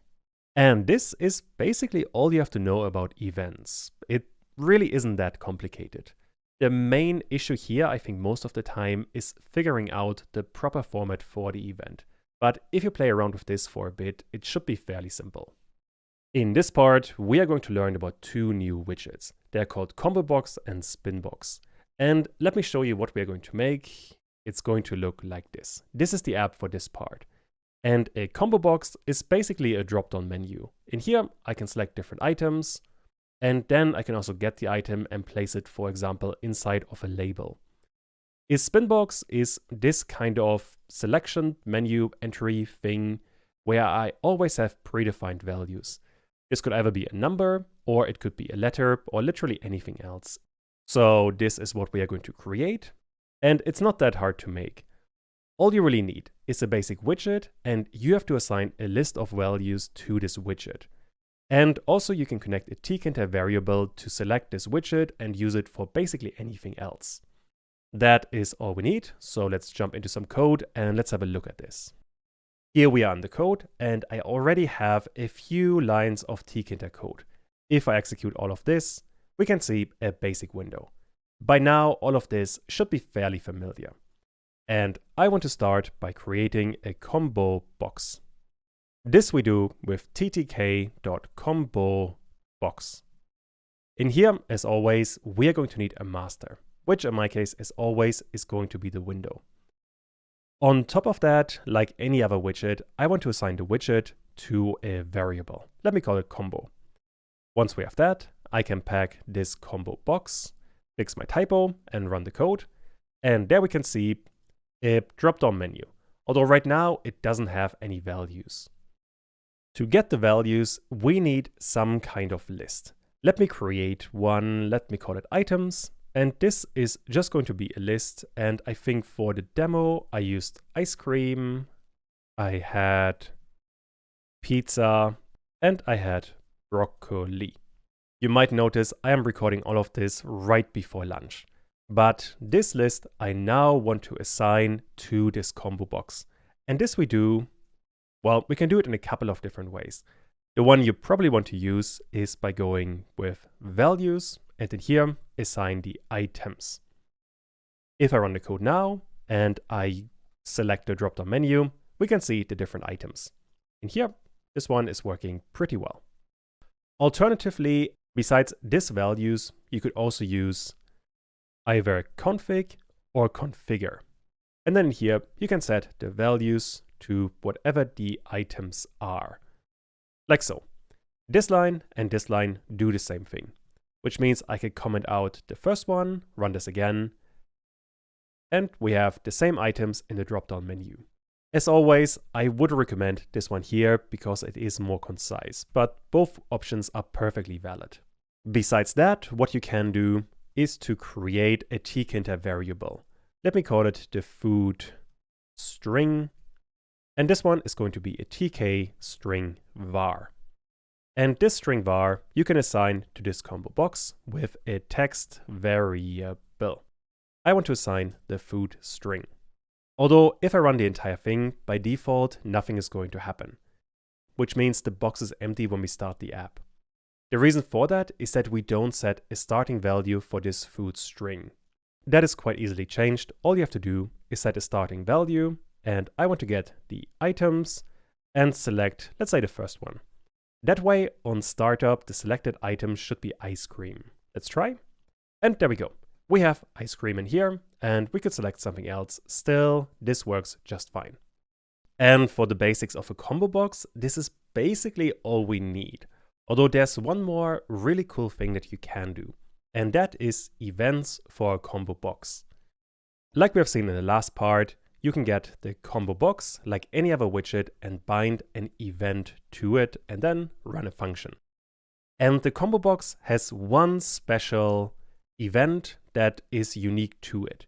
And this you call with a double smaller than and a double greater than symbol. And in here, you have to type in combo box selected.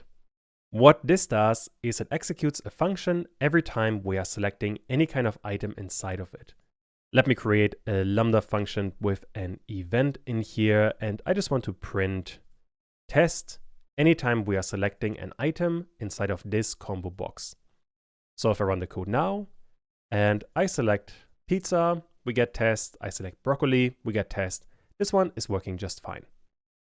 I guess something slightly more useful here, we could get the food string and then get the value.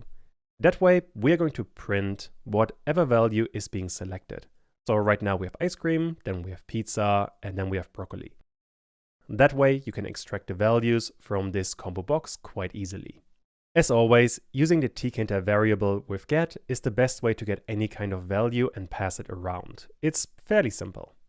And this you can now connect, for example, to a label. And this is going to be ttk and label with the window as the master. And this combo label I want to pack on the window. If I run this, we can see that we can't see anything. Let me add some text in here so we can see what's going on. Here we have a label. So if I run this again, we can see a label. This label I now want to change to whatever is selected inside of the combo box. For this one, you could work with the Tkinter variable, the food string. For example, what you could do is set the text variable and set this one to the food string. If I run this now, we already have ice cream. If I select pizza, we have pizza. And if we have broccoli, I have broccoli. That is one way to approach it. Although it's quite limited because we can't influence the string. So I don't actually want to do it. Instead, what I want to do is when I'm clicking on combo box selected, I want to get my combo label and I want to run config on it.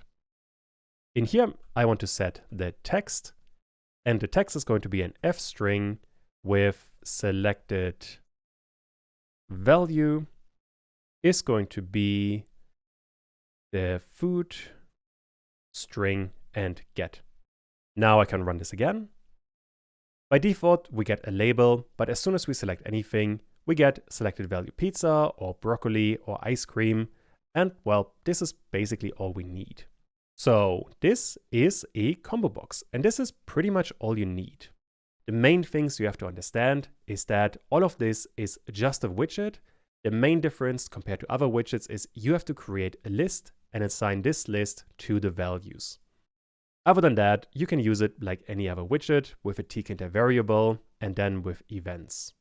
although there's one special event, combo box selected. So with that covered, we can cover the next kind of widget, and that is called a spin box. And I realized I have combo box with lowercase c, it should be an uppercase c. That kind of annoyed me. A spin box works very, very similar compared to a combo box, which is why I covered them in the same bit. You are creating it with ttk.spinbox. And in here, you need a master, which is going to be the window. This I also want to assign to a variable. I'm going to call this one spin. Once we have that, I can pack the entire thing and run the code. We have another widget that is an entry field with up and down arrows where we can select predefined values. And now, like for the combo box, to assign actual values, you have to get spin, then the value, and now you need some kind of list. This could, for example, be 1, 2, 3, 4, and 5. If I now run the entire thing, we can select between 1, 2, 3, 4, and 5. Although, since you very often work with numbers inside of a spin box, there is an easier way to get lots of numbers. What you have to do is to define a from, and really important here, you need an underscore. And this is determining the start value. Let me set this one to a 3, completely random values. And then you need a 2, and this one doesn't have an underscore. Let's set this one to 20. The underscore next to from here, you always need, and if you don't add it, you're going to get an error. There are some predefined values that you cannot mess with. Don't forget that, it's a very easy mistake to make. Once we have defined this from and to value, we can run the entire thing again. And now, if I click on up, we get the values from 3 all the way to 20. Another thing that you could do in here is to add an increment value. This is essentially the step size. For example, if I set this to a 3, run the entire thing again, now we are starting with a 3, but then we move in increments of 3. Although here you do have to be a bit careful. Let me go all the way up, and I do reach the highest value of 20. And now if I go down, we have 17, 14, and 11. So the numbers here are not consistent. It's a little bit annoying. Basically what Tkinter does, it tries to go as high as it can get in terms of the to number. But if it gets to a 21, in our case with the increment of 3, it limits the maximum number to a 20. So that way we're actually changing the number and the increment doesn't really work anymore. It's just something to be aware of. It can be kind of annoying, but quite workable. There are 2 more things that I do want to cover. The first one is that there is a command inside of a spin box. In here, for example, we can use lambda without any parameters and just print a button was pressed. Or I guess arrow is a bit clearer because if I run this again, and I'm running this command every time I'm clicking on an arrow. If you want to have a bit more control, so you only want to run a function if the user presses up or down, you couldn't use command, but like the combo box, a spin box has special kinds of events, 2 actually. We can use spin and bind an event with a function, and the event here is, once again, we need a string, and now 2 smaller than and 2 greater than operator signs. Inside of this, we have increment and we have decrement. Increment is triggered when we press the up arrow, decrement when we press the down arrow. And this we can connect to a lambda event. I just want to print either up or I want to print down. Now I can run the entire thing again. And if I press on up, we get up and an arrow was pressed. And the same with down, an arrow was pressed. Depending on the level of control you want to have, you can either use command or you can use an event. Both work perfectly fine. Finally, the last thing you want to be aware of is you can use spin along with the Tkinter variable. For example, I could create a spin integer, and this is going to be tk int var. In here, you could also, as always, define a start value. Let's go with 12. This spin integer, I now have to connect to the spin box. And for that, I want to separate all of this over multiple lines. That way you can see it a bit better. In here, I want to create a text variable, and this is going to be the spin integer. And now we have 12 as the start value. And I can change it like so. And this would also update the integer. For example, if I print the value instead of an arrow was pressed, I want to get spin integer and get. And now if I run this again and I press up or down, we get the various numbers. Very simple to work with. Most of this should be quite familiar at this point. And with that, there's only one more thing that I do want to do for this video, and that is an exercise. I want you guys to create a spin box that contains the letters A, B, C, D, and E. On top of that, what I forgot to copy in is I want you guys to print a value whenever the value is decreased inside of the spin box. So pause the video now and try to implement this one. I am going to start by creating exercise letters, and this is going to be a list with A, B, C, D, and E. Once we have that, I want to create an exercise string, and this is going to be a tk string var, and then here I do want to have a start value like we have seen in the combo box with this part up here. I want to get my exercise letters and select the first item. Once I have all of that, I should probably create the exercise spin box, and this is going to be ttk.spinbox. In here, for the master, as always, we have the parent, and I want to have a text variable, which is going to be the exercise string. Let me put this exercise spin on the window widget with pack, and now we already have a start value. The problem is, let me run this again actually, just to demonstrate what's happening. If I start the app, we already have another spin box that says A. That happens because of this string var here. However, if I press up, we're getting to 0. The reason for that is that we haven't assigned these letters as the values for this spin box. That we can do quite easily. You could either get the exercise spin and then get the values and assign the exercise letters in here. If I run this now, I can go up and down and we get the different letters. Although, if you already know that you want to have this list inside of this widget, you can just, when you create it, assign the values with the exercise letters, and then I can get rid of this one here. And we should have the same result. So now I have the same result. That is pretty good. We are nearly done. We have covered the first part. Now we have to work on the second one, that I want to print a value whenever the value is decreased. And this we have covered up here.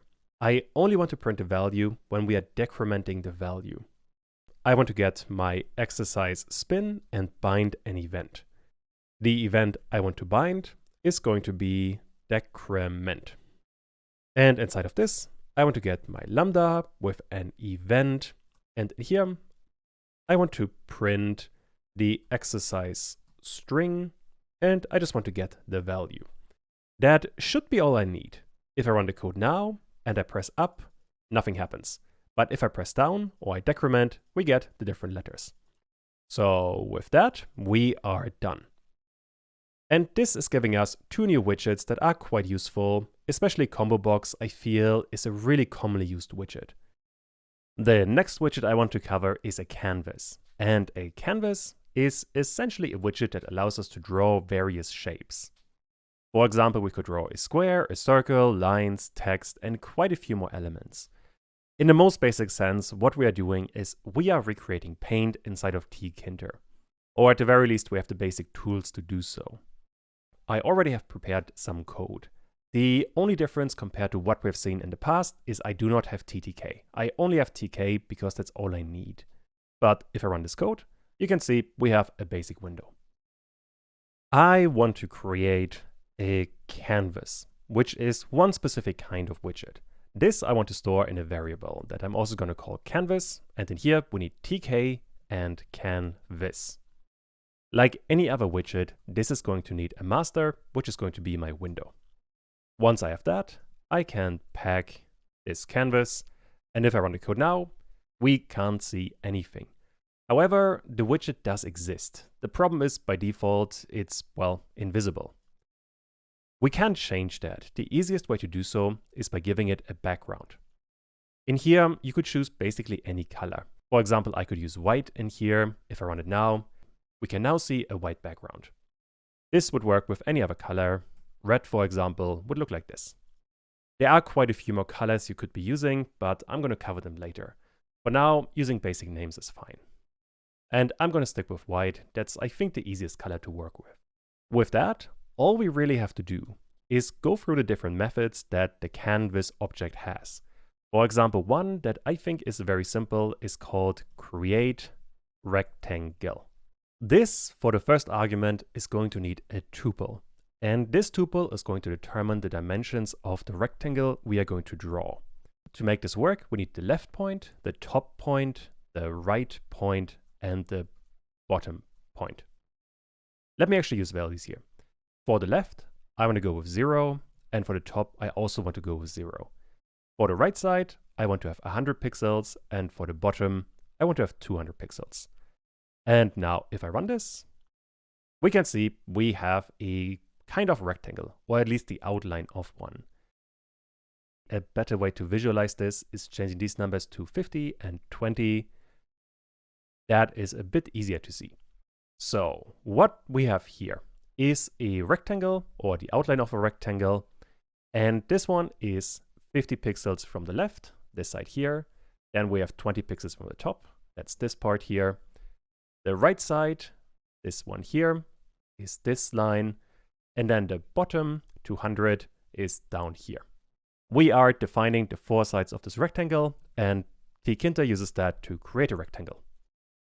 Another option we have to make this look a bit better is a fill color.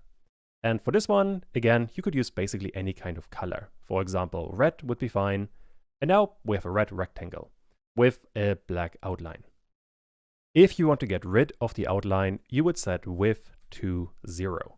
Width here refers to the border width. If I run this now, we only have a red rectangle. And well, basically now we have a ton of different options that we could be using. The best website for that, let me open it. This one here, it's a little bit old, but it still works perfectly fine.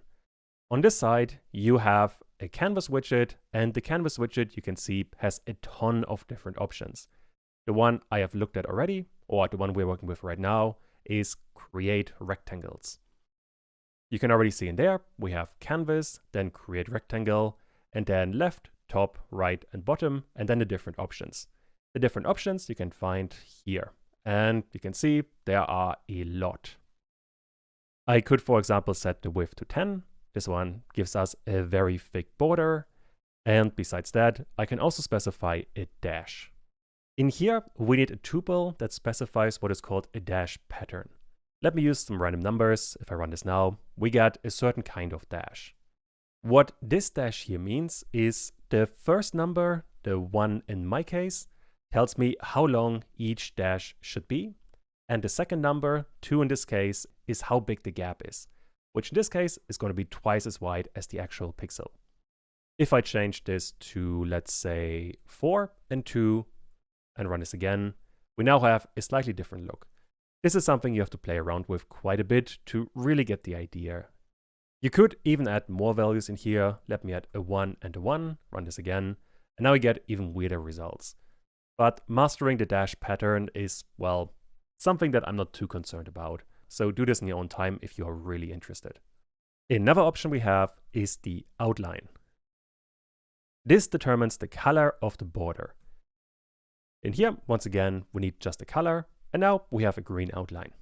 I think at this point, you get the idea with this thing. It's not terribly complicated, and if you go through the list, it's quite easy to work with. Which means I can work with another one. Another very simple option is called Canvas and Create Line. You might already guess what this one is doing. It draws a line. And then here we need start X and start Y, and then end X and end Y. And other than that, we still have basically the same options we have seen for the rectangle. Let's say I want to go from 0 and 0 to position 100 on X and 150 on Y. If I run this now, you can see we have a line. Oh, and I forgot to mention, right now I've just used numbers. You could also place all of this inside of a tuple. You would get the same result.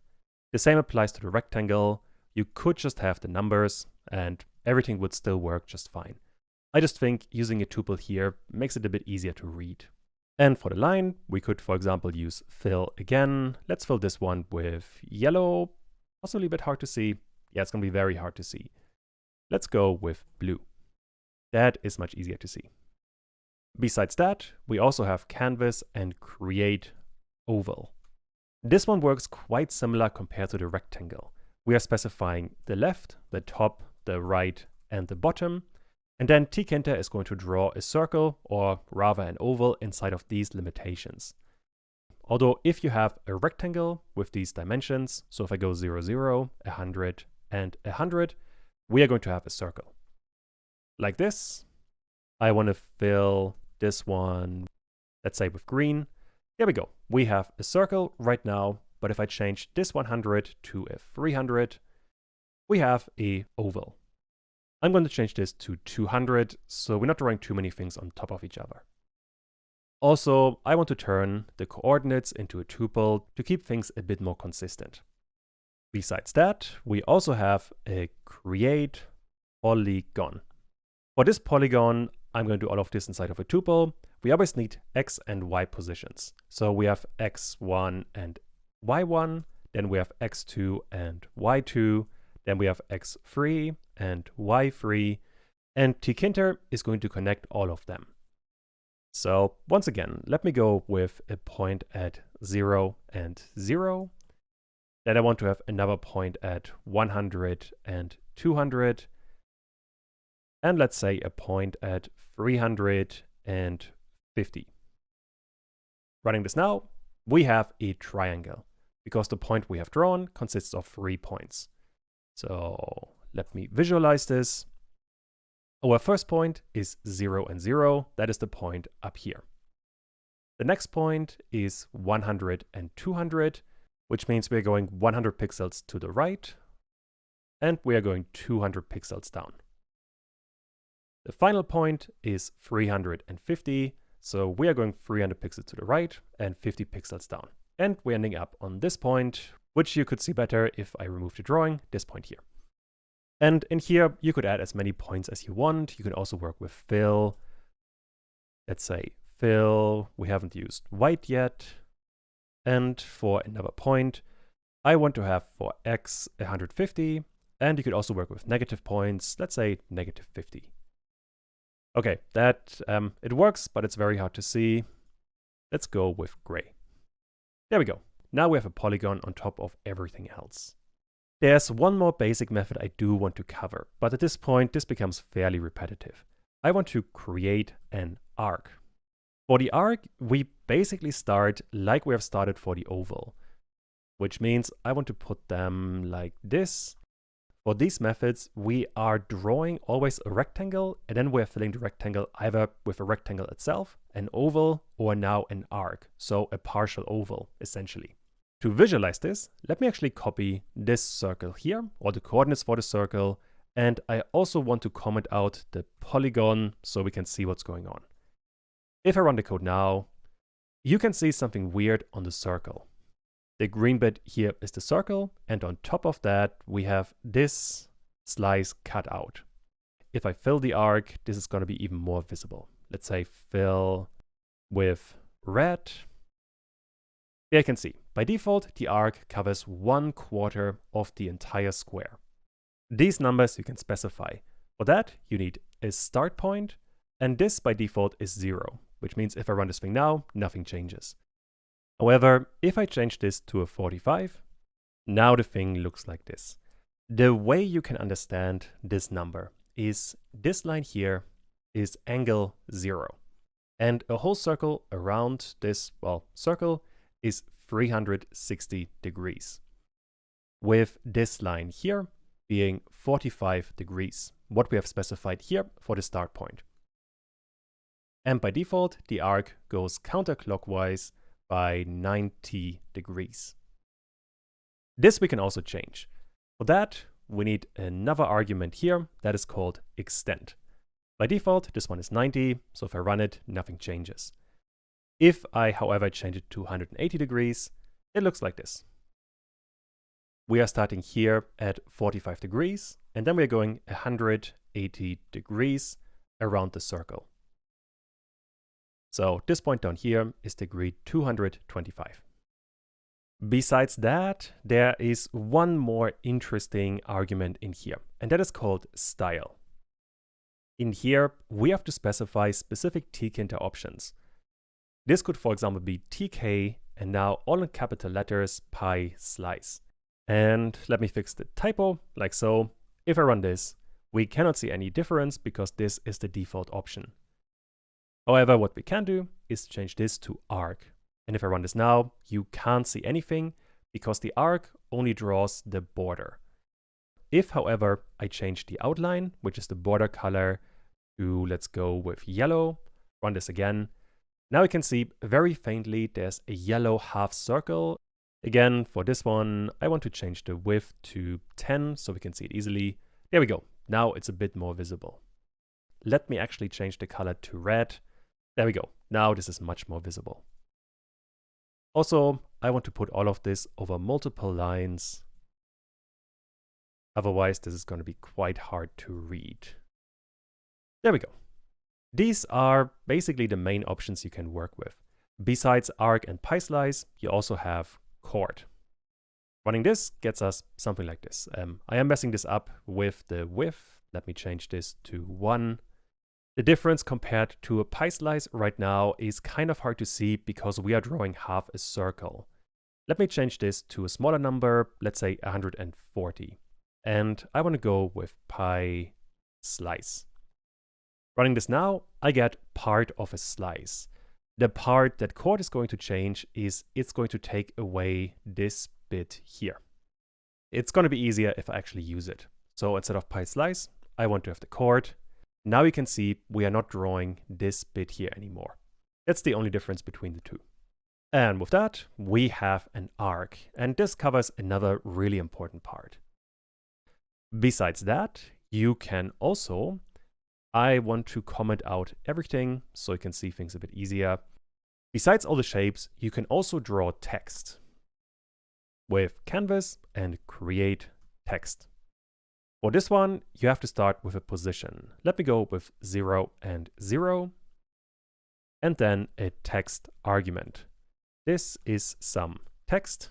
If I run this now, we can see some parts of a text all the way in the top left, up here. The problem we have with the coordinate right now is this point here, 0 and 0, is this point. But we are placing the center of the text, which means the actual bounding rectangle of the text looks something like this. Which is fine in general, but right now it doesn't help us too much. I'm going to change these numbers to 100 and 200, and there we go. Now we can see this is some text. And once again, you can also fill this thing with different colors. Let's go with green. Now we have some green text. Another option we could be using is width. And this specifies the width of the text. If I change this to a 10, now the width of the text is 10, and Tkinter tries to fit everything inside of this width, which means we have a ton of line breaks. And once again, if you go through the list, you can find a few more options, but those are the main ones. You could also change the font, or if the text is justified or not. There are quite a few different things you can do here. The last important thing that you really want to care about is you can also display widgets with a canvas, which is a super powerful feature. Let me use it. We need canvas, and this is called create window. For this, first of all, we need a position. This is just X and Y. Let me go with 50 and 100. Now we need a window argument, and important here, this window has nothing to do with this window up here. They just happen to be called the same. The idea is, inside of this canvas, we are creating a separate Tkinter window, and this we are using for drawing, and drawing a widget specifically. And this window wants a Tkinter widget. For example, ttk.label, And with this, I realized I do actually need TTK. So let me import it all the way to the top from Tkinter import TTK. I should check my notes a bit better. For this one, we now need a master, which doesn't really matter, but we still need it. And then we need some text. For the text, this is text in a canvas. This one we don't have to pack. If I run this now, we have this is text in a canvas. And once again, we are placing the center of this widget, which is 50 pixels from the left. Since the text itself is wider than that, we are going a bit outside of the bounding box, which is totally fine to do, just be aware of it. And widgets, for some reason, aren't being clipped off, they are still visible. I have no idea why, it's just the way it works. I'm going to change this 50 to 150, and now this looks a bit better. And this is actually quite interactive. For example, besides a label, we could also use a button. And this would still work. You could even press on the button and execute functions. All of this works perfectly fine. As a matter of fact, for scrolling through a window, you want to use this method here. For the more advanced parts, we are going to see this quite a bit. It's super useful. And with that, we basically have all that we need for the basic canvas widget. I'm going to comment this one out as well. And now I want to do an exercise that I think is going to be quite fun. I want you guys to use event binding along with the canvas to create a basic Paint app. So wherever the mouse is, I want to draw something. So when you move the mouse around, you can see a line being drawn. So pause the video now and try to figure this one out. For this one, I, as always, want to get my canvas and I want to bind an event. The event I'm looking for is called motion, which means I am checking for a movement of my mouse. And if that is the case, I want to draw on canvas. This function doesn't exist right now, so let's create it. Define draw on canvas. In here, remember, for the parameter, we are always going to need 1 for the event. From this event, we can get an x and a y position. So x is going to be event.x and y is going to be event.y. And these points we can use to draw on the canvas. Although for that, I want to have one more thing, and that is the brush size. I'm going to use this in a bit again. So I want to define this as a global variable, brush size, and let's go with 4.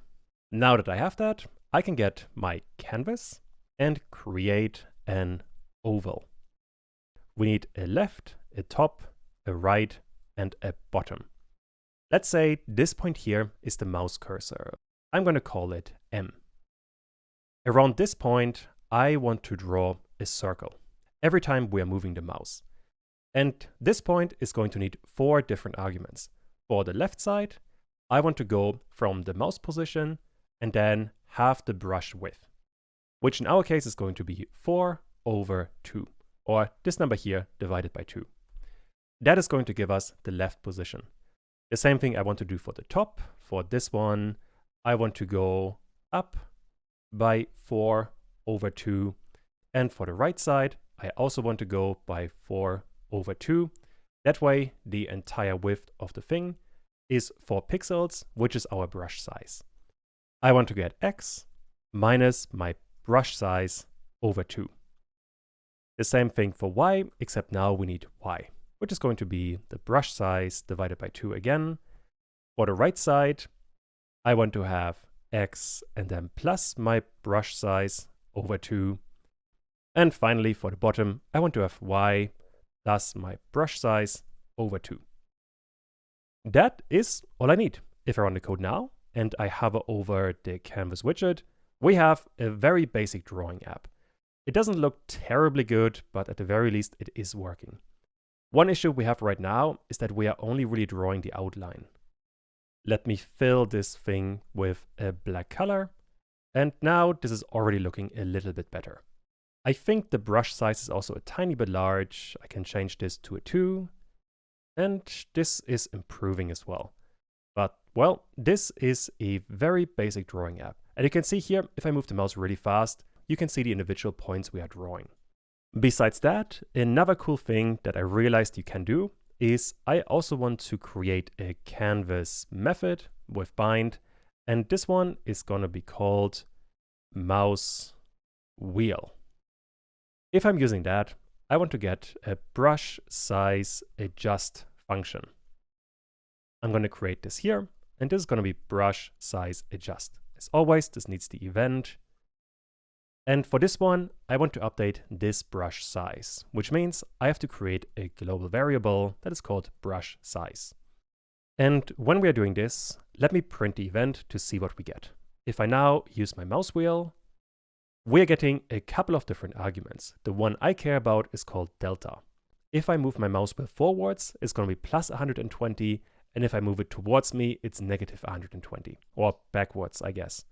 For your mouse, these numbers might be slightly different, but the actual number doesn't matter. I only care that it's positive or negative.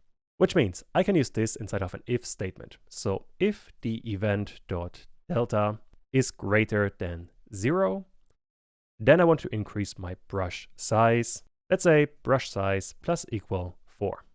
And else, if it is negative, then brush size negative equal 4. With that, if I run this again, and let me actually show my mouse, that's going to make all of this a bit easier to see.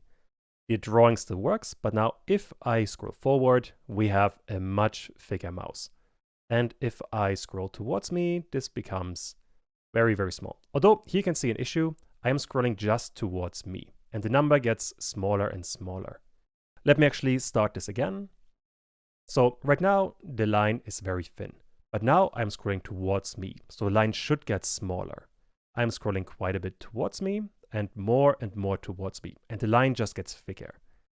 The reason for that is when we're using the brush size here for these numbers, it doesn't really matter if the number is positive or negative.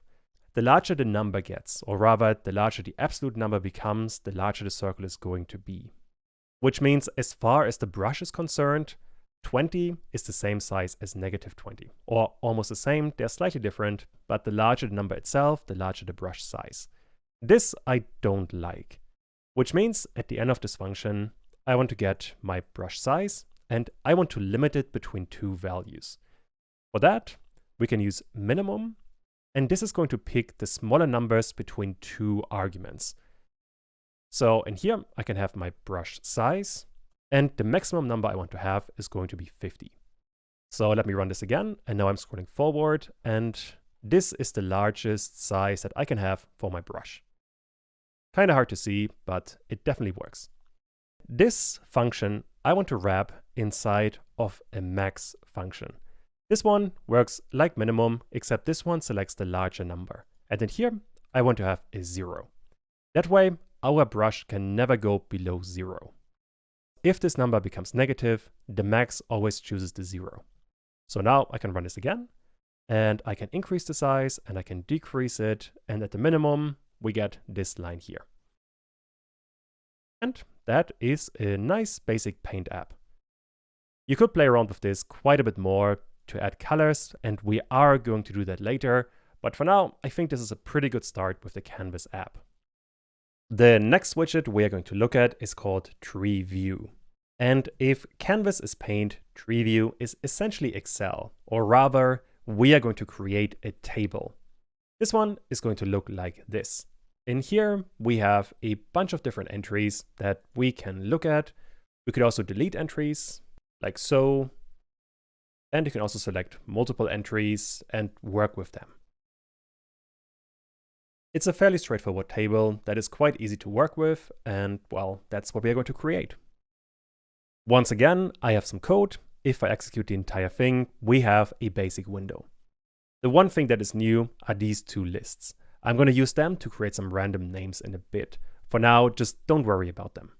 I want to create a widget, and this is called Tree View. This we create with ttk.treeView. As always, I want to store this in a separate variable, and this I'm going to call table. In here, we always need the master, which is going to be the window. And let me just pack the entire thing to see what we get. By default, we're getting a plain white square. Although if I go to the top, we can already see we have some kind of top row that doesn't do anything right now. That we can change. Inside of this, the idea is that you are defining some columns. For example, what I want to do is I want to have a column called first, then last, and finally email. If I run this now, you can see we have 3 different columns, although you can't see the title right now. We have to add what is called headings. So I want to get table and then specify a heading. And now I have to get the name of the column. And this is what we specified here. The first column is called first, the second one last, and the last is called email. Which means for the first column, I want to get my first column, and the text in here is going to be first name. And now if I run this, we can see we have first name right in the middle. To get it to the left side, we have to add another argument inside of the original tree view. And this is called show. And in here, I want to add headings. Now if I run this, we get first name on the left side. By default, Tkinter is showing some elements on the left side or in the first columns. And with this option, we are disabling that. Cool. Now besides that, for the last column, I want to have, let's call it surname. And then for the email, I want to have the email. And with that, we have different columns. And in here, you could add as many as you wanted. And with that, we can cover how to insert values into a table. This we're doing with table and the insert method.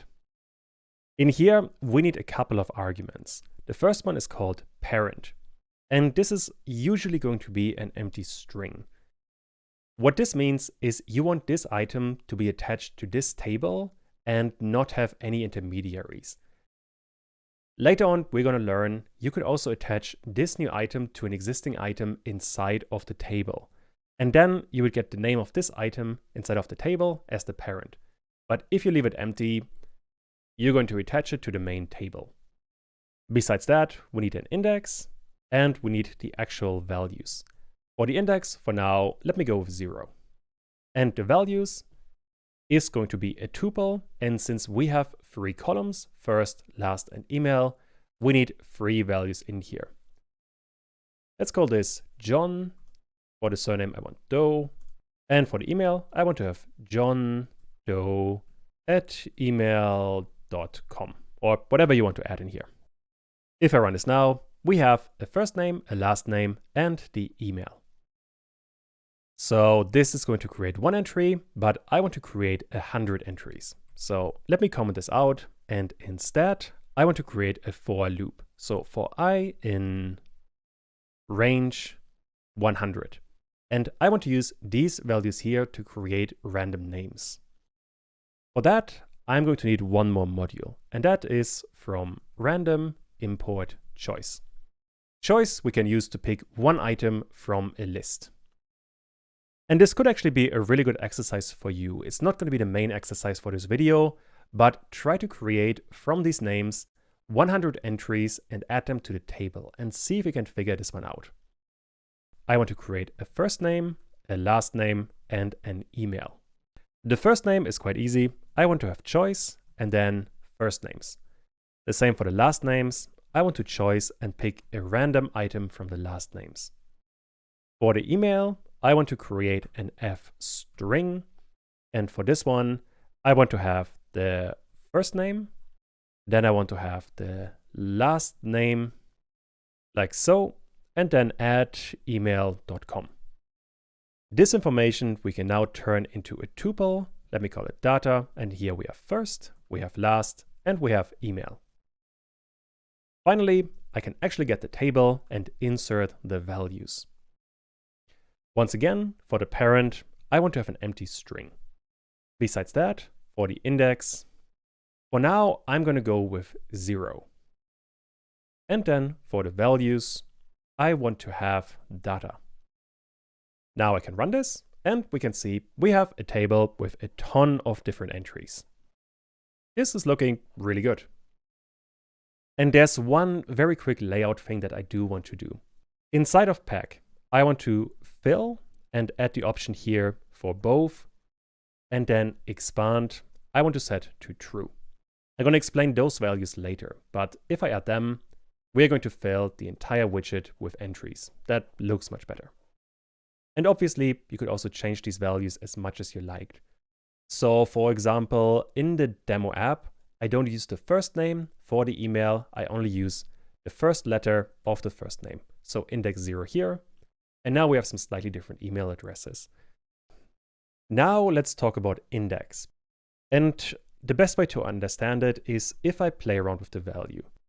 For this one, we need parent with an empty string. For the index, by default, this is going to be 0. And for the values, I want to have something that's easily visible. Let me go with x, x, x, x, x. Then we have y, y, y, y, y. And then we have z, z, z, z, z. If I run this now, all the way at the top, we have the values that I just specified with this entry here. If I change this index to a 1, we are placing it on the first index, so below the first element. And this I can keep on doing. 3, we have 3 items on top, and so on. The question now is, if you wanted to add an element at the end of this table, how could you do it? I guess in our case, we know there are 100 elements. So I could add 101 in here, and now all the way at the bottom, we have the entry I just created. But sometimes you don't know the end of the table. And for that, we can use tk and end. That way, the new item is always going to be inserted at the end. And I just realized this needs to be all in uppercase letters, like so. And now this is working. If I scroll all the way to the bottom now, we are always at the bottom.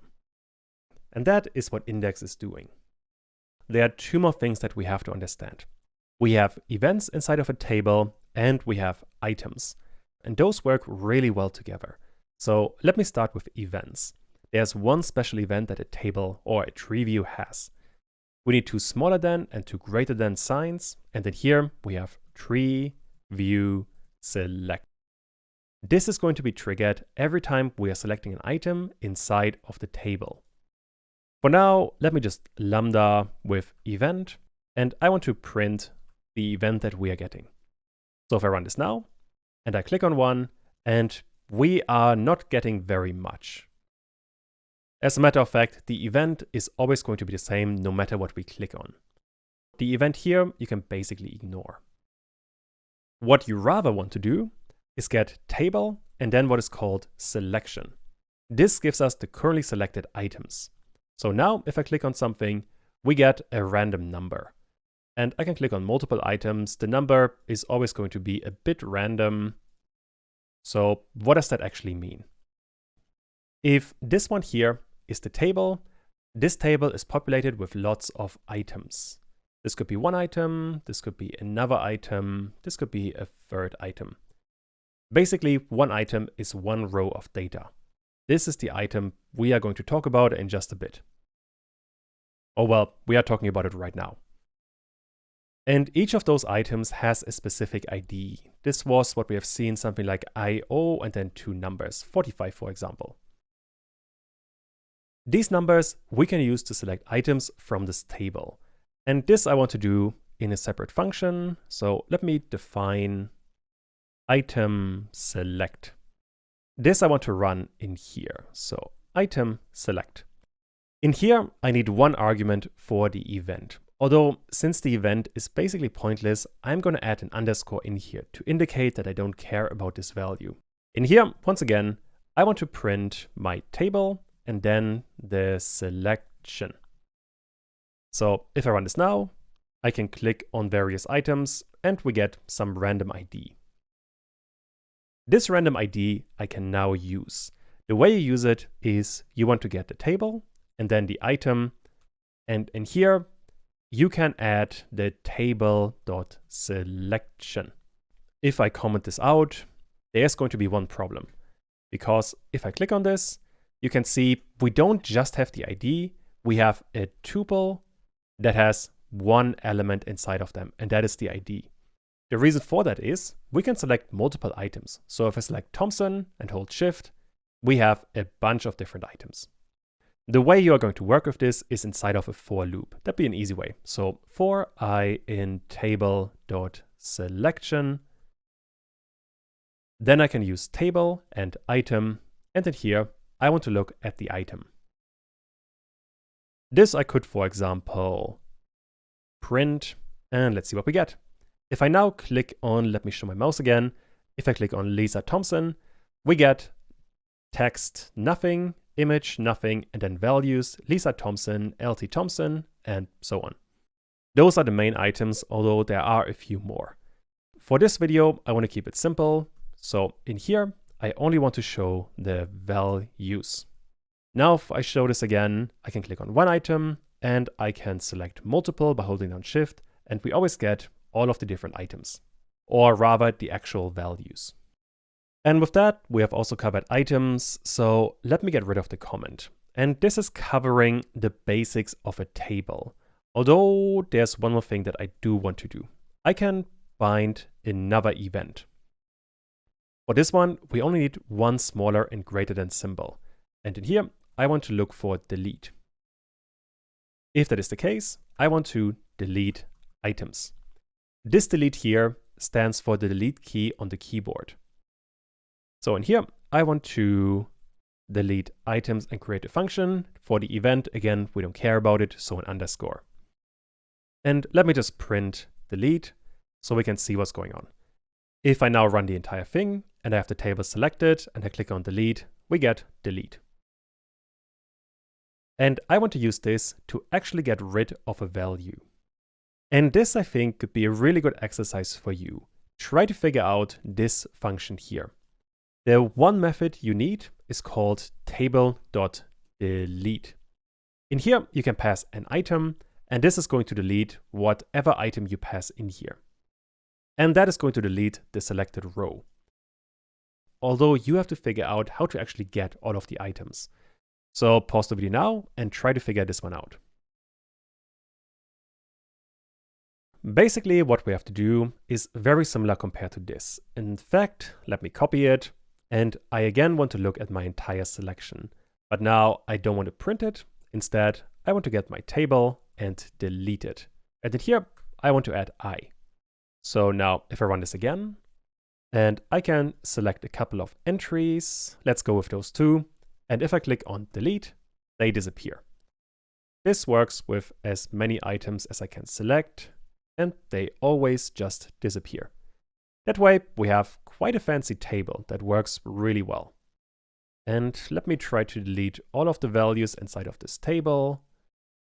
Then you can see it very well that this is indeed working quite good. Cool. So with that, we can delete items inside of this table. Or rather rows, that usually makes a bit more sense. And with that, we have the basics of a table. Now, tables do get quite complicated. So there's a lot more stuff that you could cover. But if you got so far and you have a documentation, this shouldn't be too hard. Let's create some sliders. Specifically, we are going to create this app here. Inside of there, we have a couple of sliders and a few progress bars. Right now, I'm dragging the top one, and this one is connected to a progress bar. On the bottom, you can see another progress bar and another slider, and those are also connected. Meaning I can drag the slider and influence the progress bar and also update the text. Besides that, I can also write inside of this box over multiple lines. Let me add quite a few. And on the right, I can drag the text up and down. That is going to be the project for this part. And let's cover some basics. In Tkinter, there are two main widgets to create sliders. One is called a progress bar and the other is a slider. And both show progress in one dimension. This could either be the horizontal or the vertical axis. You can define this yourself. In terms of differences, the slider can be moved by the user or it can be set independently. Meaning you can either use the mouse or you can use something like a Tkinter variable. The progress bar works a bit differently. This one cannot be set by the user, so mouse input is not activated. Basically always need some kind of Tkinter variable or something external to set it. But other than that, the two widgets work kind of in a similar way. So let's have a look. I already have a few lines ready. If I execute all of this, we can see we have a basic Tkinter window. Nothing special. So let's start by creating a slider. A slider is called TTK and scale. This I want to store inside of a variable. I'm going to call it scale. In here, as always, at the minimum, we need the master, which is going to be the window. And once I have that, I can pack this widget. Now I can run this, and we have a basic slider. I can move this around, but right now it doesn't really do anything. To get some interactivity, we have to add a few more arguments. The one that is the most useful, I feel, is called command. And this one works like a button. Anytime we are clicking on the scale, we are activating this command. Meaning in here, we need either a function or a lambda function. I am going to go with a lambda function. And I want to print, let's say, test. I can now run this. And if I click on the widget, we can see we are getting an error. The error being that lambda takes 0 positional arguments, but 1 argument was given. Which means when we are calling this lambda function, ttk.scale enters 1 argument automatically. This we have to capture with a parameter, which we can do quite easily. I'm going to call it value. And just to see what happens, let's print this value. I can run the entire thing now, and if I move the slider around, we can see the values that this slider has right now. They start from 0 and go all the way to 1. These are the default values. And those you can change quite easily. We have seen the same thing from the spin box. You need from and underscore, don't forget that. In my case, I want to set the start value to 0. The end value is going to be set with 2. I'm going to set this one to 25. With that, I can run the entire thing again, drag this thing around, and now we can see we have values from 0 to 25. Works pretty well. Before I continue, I want to put all of the arguments on separate lines, otherwise this is going to be difficult to read. Another argument you might want to consider is called length. And this one sets the length of the scale. So if I set 300 in here, we get a much longer slider. Although in terms of functionality, we have the very same numbers. Finally, we have what is called orient. And by default, orient is horizontal. I can run this now, and we have the same outcome. However, you might already see where this is going. I can set this to vertical, and now we have a vertical slider. That still works in exactly the same way. Finally, the last thing I do want to cover for a slider is you can set a variable. And this variable is just going to be a Tkinter variable. Meaning, before I create a slider, I want to create, I'm going to call it scale int, and this is going to be tk int var. This I can set as the value for the variable. Let me add scale int in here. If I run this now, nothing is going to happen. However, what I can be doing is, for example, set the start value of this Tkinter variable to, let's go with 15. If I now run this, we can see that the start value is 0, the end value is 25, and this value here is 15. Which is already quite good at demonstrating how these two numbers work together quite well. Or well, not numbers, more like widgets. You get the idea. I guess there's one thing I should cover, and that is that this scale int only stores integer values. That's why it's called integer variable. Which means if I, inside of the command lambda function, get my scale int and get the value. If I now run this again, I am only getting integer values. In the original, we had floating point numbers. So be aware that how you store this data is quite important. If you really wanted to store floating point numbers, you would need a double var. This one stores floating point numbers. Now I can run this again, and now we have the same output as before. I guess I can stick with this one. Seems to work quite well. Although I do want to change the name here from scale int to scale load.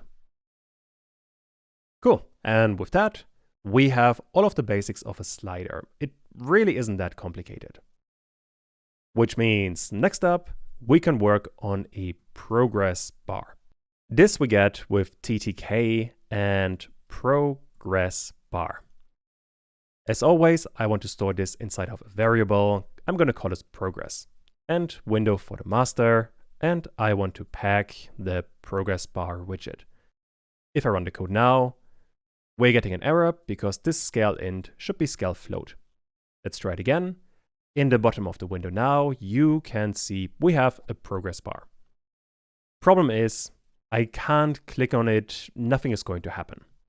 The reason being here that there is no mouse input for a progress bar. Instead, what you want to do is to use Tkinter variables and connect them via variable to this widget. For example, I could use scale float, and now you already see we have some basic progress bar in here. And if I drag this thing down and up, you can see the progress changes inside of the progress bar. Although there's one thing that I forgot. Let me run the entire thing again. By default, we know that the slider currently is set to 15. And this 15 we have down here as well. But we don't know how far this progress bar goes. Although we do know it starts at 0. If I drag the entire thing all the way to the top, we get to 0. That part should be fairly obvious. You might be tempted for this one to set a to argument, like we have done for the scale. Unfortunately, this one works slightly different. The value you want to specify here is called maximum. If I set this one to 25, I can now drag my slider all the way to the bottom, and then we have a full progress bar. And this way, we can connect these two widgets quite well, and they work really, really well together. These are the two arguments you basically always want to use with a progress bar, although there are quite a few more, and to demonstrate them, I'm going to set all of this over multiple lines. That way I have a bit more space. The next one is called orient, and this one we have already seen. In here, for example, I can set this to vertical, and we have a vertical progress bar, although it works in exactly the same way. I don't want this to be vertical. I'm going to set this to horizontal. So now we have the starting point again. We can also set what is called the mode.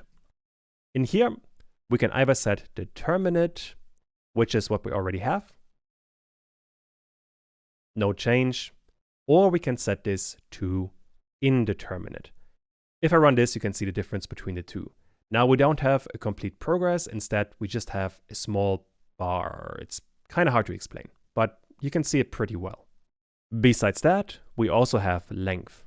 This one, like for the slider up here, we can set the length of the progress bar.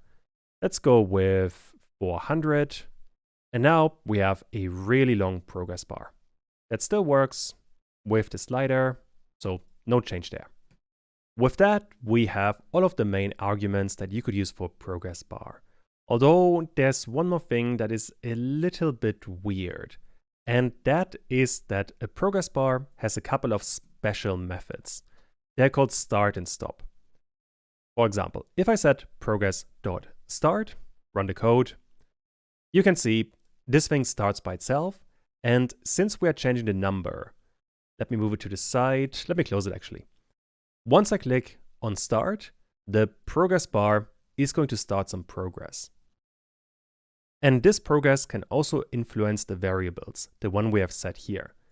Because of that, we are also going to change this scale here. Let me run the entire thing again actually. You can see that when we start in the program, the indicator for the slider went down automatically. And it can't go any further, but if I move it, now the two are kind of fighting with each other. So you have to be really careful when you're using start. Generally, I wouldn't really recommend using start. There isn't usually a good reason for it. When you're using a progress bar, you want to have some external data set that gives you the data for this progress, like a download, for example. Using the start by itself probably is never really going to be useful. Although besides that, we also have stop. Although this one doesn't do very much because we are stopping this once we get started. I suppose a better way of approaching this is I want to stop this progress as soon as I click on this scale. This means instead of printing the value, I now want to get the progress and stop it. Let's try this one now. And now if I click on the slider, the progress bar doesn't go weird anymore. There's one thing I forgot, and that is inside of the start method, you can set a step size. Or rather, you can determine how often this start method is updating the progress bar. For example, if I set 1000 in here, this is in milliseconds, meaning 1000 milliseconds are 1 second. If I run this now, nothing happens, but after 1 second, we get some minor progress. So if that is your thing, this is also what you could be doing. Although in my case, I don't want to use the start method, so I'm going to comment it out. All right, there's one more widget that I do want to cover, and that is called scrolled text. Let me fix the typo. This scroll text we have to import because it's basically a compound widget. Let me import it first, and then you can see quite well how this is going to work. To import this, we need from Tkinter, and we want to import scrolled text, all in lowercase letters. Once we have that, just be aware that this scroll text is not a widget in itself. It works rather like TTK. This one contains other widgets, which we can use down here. I want to create another variable. Let's call it scroll text. And now I want to get my scroll text and then dot and no uppercase S and scrolled text. And this is now going to be a widget. So this one needs a master. Once I have that, I can get the scrolled text, pack the entire thing, and now, if I run it, we have a text field where I can type quite a bit. Let me go all the way to the bottom, and there you can see on the right, we have a scroll bar. Works quite well. This one is, well, quite straightforward. What you really have to be aware of here is that this is not one widget. Basically, we have a normal text widget, and then on the right, for the scroll bar, we have a slider. We could make this ourselves, and later on, I'm going to have one part where we do make this thing ourselves. But for now, if you just want to have some simple text widgets, this is how you would go on about it. You can also set some custom parameters here. For example, you can set the width to, I don't know, 200. Let's see what we get. Possibly a bit much. Let's say 100. There we go. And you can also set the height of this thing to 20. And that doesn't do very much. Let's go with 5 so you can see it really well. There we go. Now we have a very short text field. But other than that, this scroll text you would use like a text widget. Now, I am not going to use this very much. I just want to cover it so you have a basic idea of what it is in case you see it. In my case, usually when you create a GUI, it is much more efficient to create your own scroll text, which means this is not going to be terribly relevant. Instead, I want to do an exercise, and then we can finish up this part. I want you guys to create a progress bar that is vertical, starts automatically, and also shows the progress as a number. On top of that, there should also be a scale slider that is affected by the progress bar. Pretty much what we have done with these two widgets here. Pause the video now and try to implement this yourself. Let's get started by creating the progress bar that is vertical, that starts automatically, and that shows the progress as a number. Since we do have to store some data here, I want to create, let me call it the exercise, and this could be an integer. This, as always, is going to be an int var with no starting value. Once we have that, I want to create an exercise progress bar, and this we get with TTK and progress bar. For the master, we need the window. Then for the orientation to be vertical, I need to set orient to vertical. Besides that, I also have to declare the variable for this widget, which is going to be the exercise integer. With that, I can fix the typo and pack this widget. Let's see what we get. That's looking pretty good, although it doesn't do anything right now. For that, I want to get exercise progress and start the entire thing. Running this again now, we have an automatically starting progress bar. That covers most of the first bit. So we got so far this bit here. Next up, we have to show the progress as a number, which means we are going to need a label. With TTK and label, the master is going to be the window. Besides that, we are going to need a text variable, which is going to be the exercise integer. Don't forget to pack this label. And let's see, this is looking really good. Cool, I'm quite happy with this.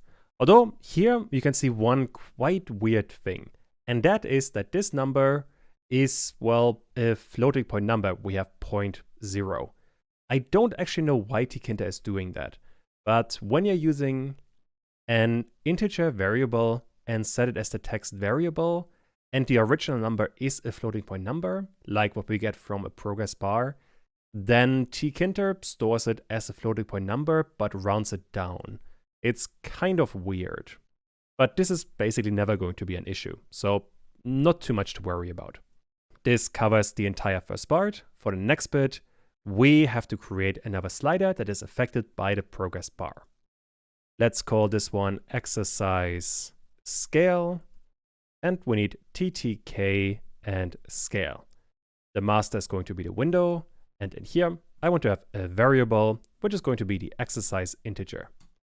This exercise scale I now want to pack. I can now run the entire thing. And now we can see we kind of have a problem. That is, the slider is always all the way on the right. The reason for that is that the default values for a slider are between 0 and 1. To fix that, all we have to do is set a from argument for the slider, which I want to set to 0, and a to argument to, let's go with 200. And let's see what change that is going to make. Now we can see that the slider goes all the way to the halfway point. And if we change this to 100, we can see that all of this is working as intended. There we go. This is looking really good. And with that, we have the basic sliders inside of Tkinter. The last change that I do want to make is I want to set the orientation of the original scale widget to horizontal. That way this thing doesn't look as cramped anymore. And this is what you have seen in the demo, more or less. In this part, we are going to cover something slightly more advanced, and that is frames and parenting. Frames are just another widget, but you wouldn't really use them by themselves. Instead, use them to create better layouts. And for the better layouts, you are going to need parenting. Let's talk about it. So far, for the parent, we have always used the window itself, but that is very often not what you want. For example, if we are going to create a menu, you want to have every single menu item to have the actual menu as the parent. Or if you have a tab entry, you want to have every single widget inside of the tab with the parent being the tab. We're going to cover both of those cases in the next two parts, so I'm going to go into a bit more detail. But for both, you need more control over what the master is. What we're going to cover for this part is a complex layout, or a slightly more complex one. Because what you can do is you can create a container widget and use that to organize your widgets. And then you can place the container widget somewhere on the window. The container widget here is going to be the frame. This one is called TTK frame, and this is an empty widget. How you are going to use it is you are placing other widgets inside of it, and then you place the frame. That way, you are placing all of the widgets inside of it as well, which is really powerful to create more complicated layouts. For now, we're going to keep it fairly simple. But in the next major section, we're going to cover layouts in a lot of detail. So don't worry about too much for now. What you should take away from this part is how parenting works. Once again, here we are in the code.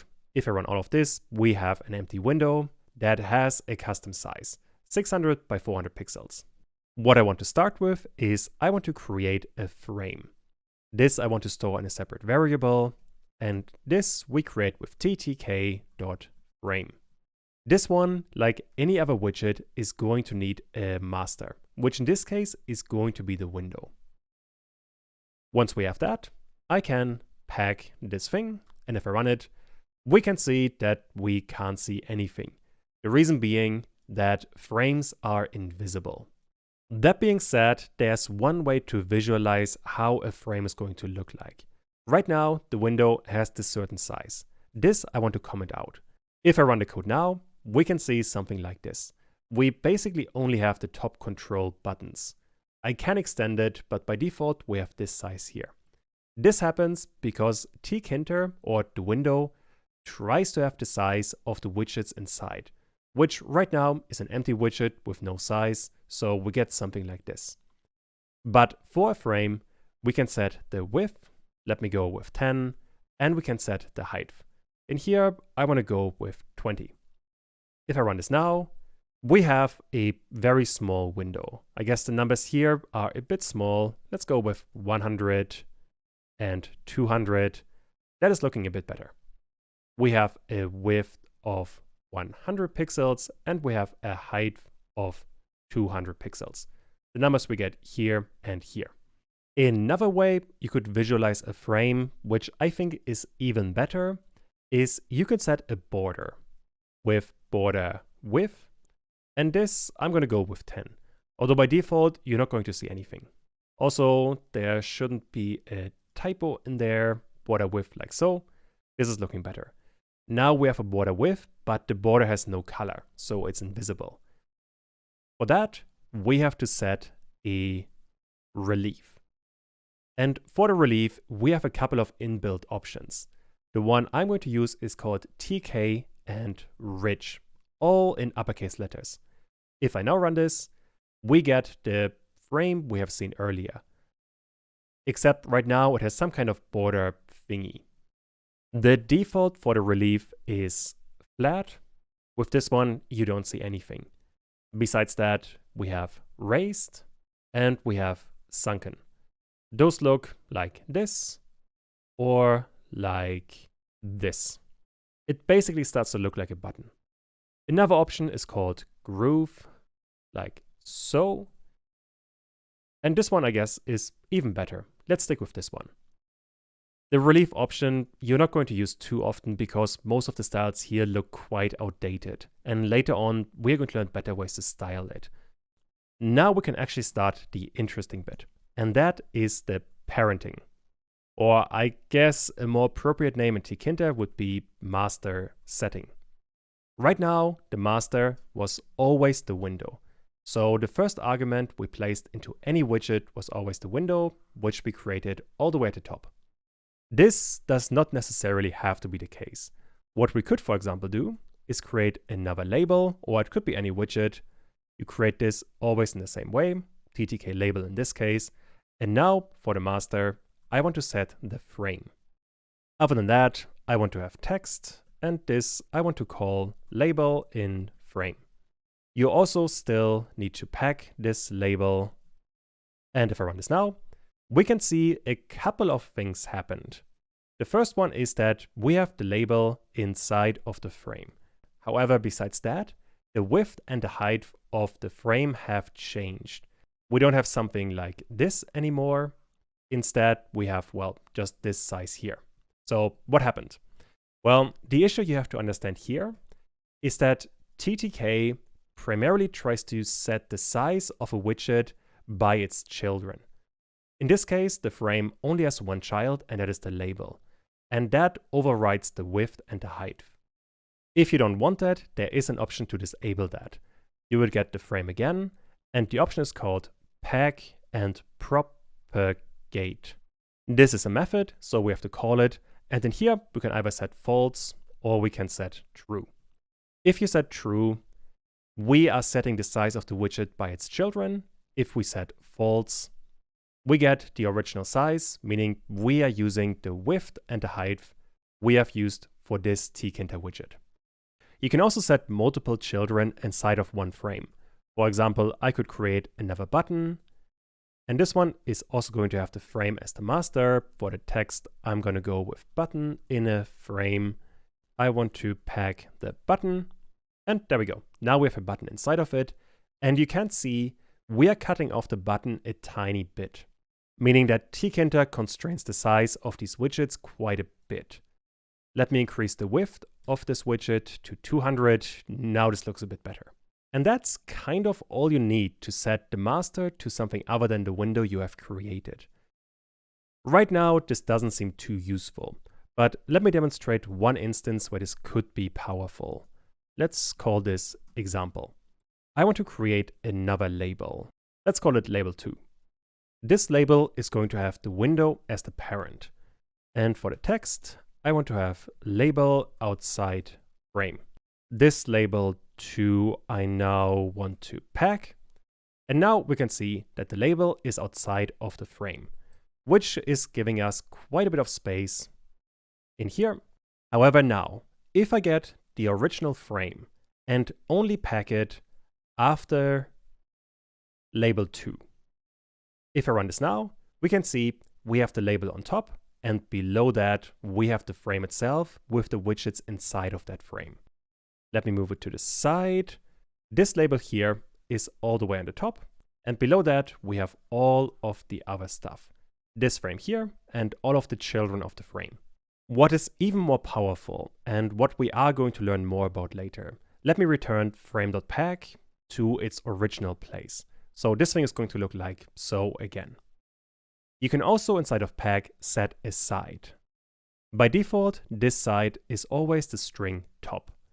But it doesn't have to be. You could also set left, for example. Let's see what this gets us. And now we have the frame on the left side, with the label outside of the frame being on the top. This, however, we can also set to the left side, and that gives us two widgets right next to each other.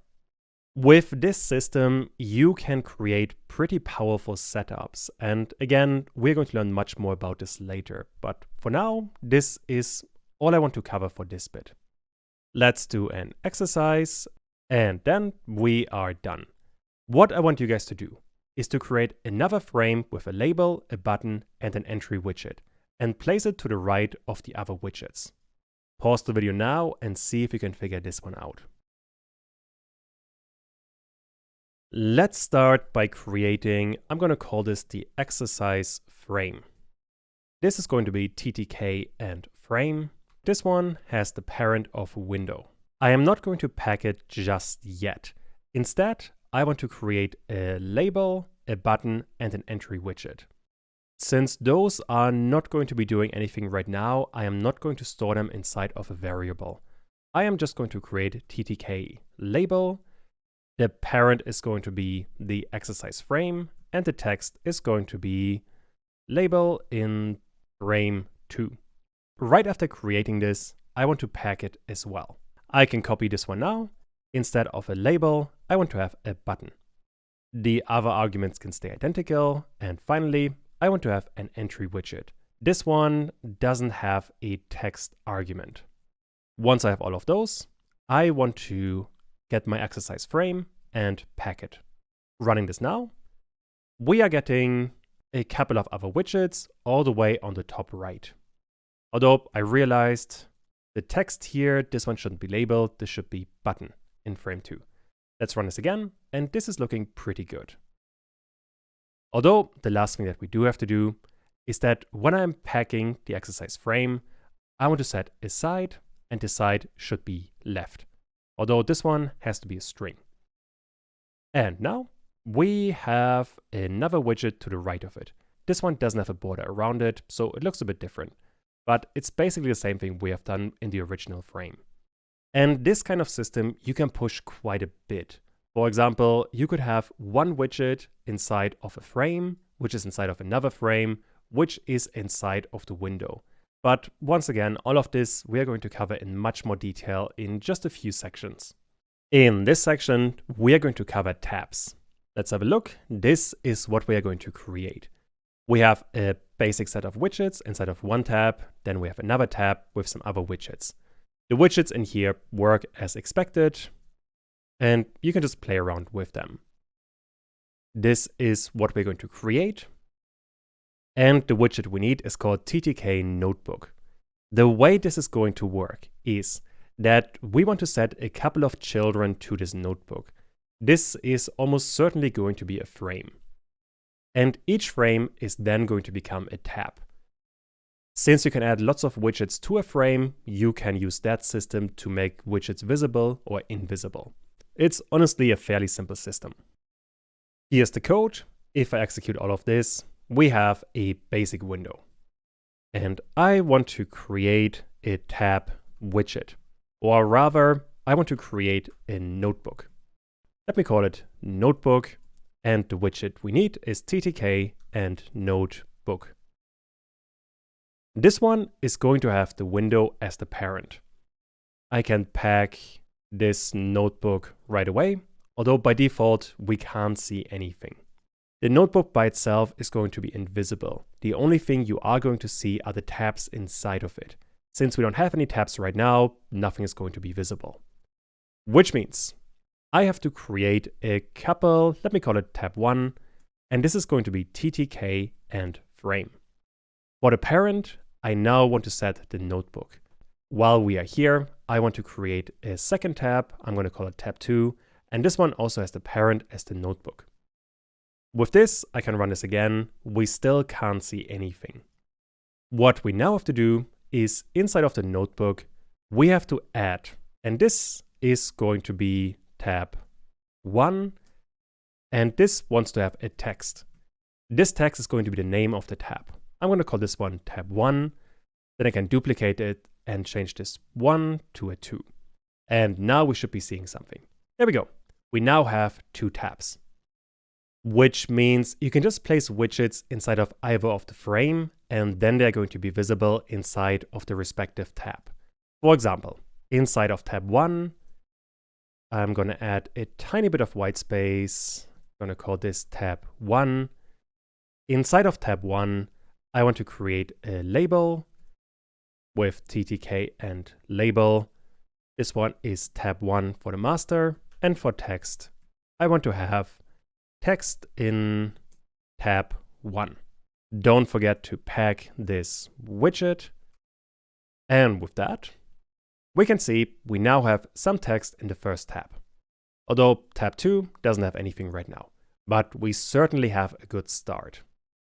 In the demo inside of the first tab, I also had a button. Let me call it button 1, TTK and button, with tab 1 as the parent, and the text is going to be button in tab 1.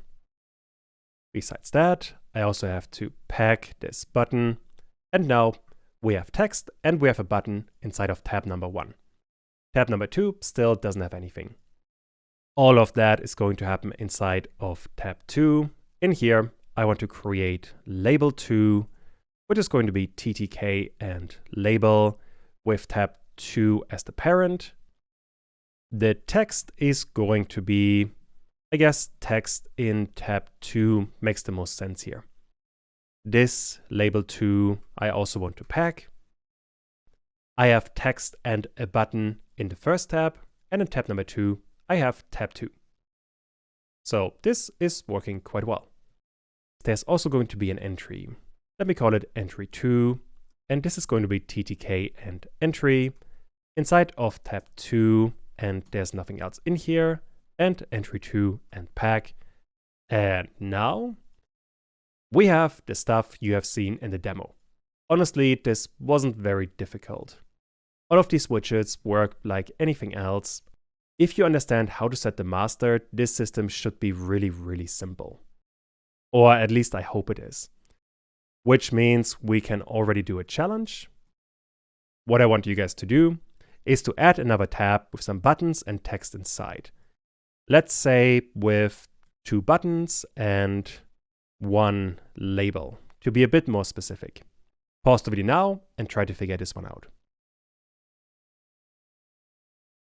I want to start by creating another frame. This I'm going to store inside of tab exercise, and it's going to be a TTK and frame, with the parent being the notebook.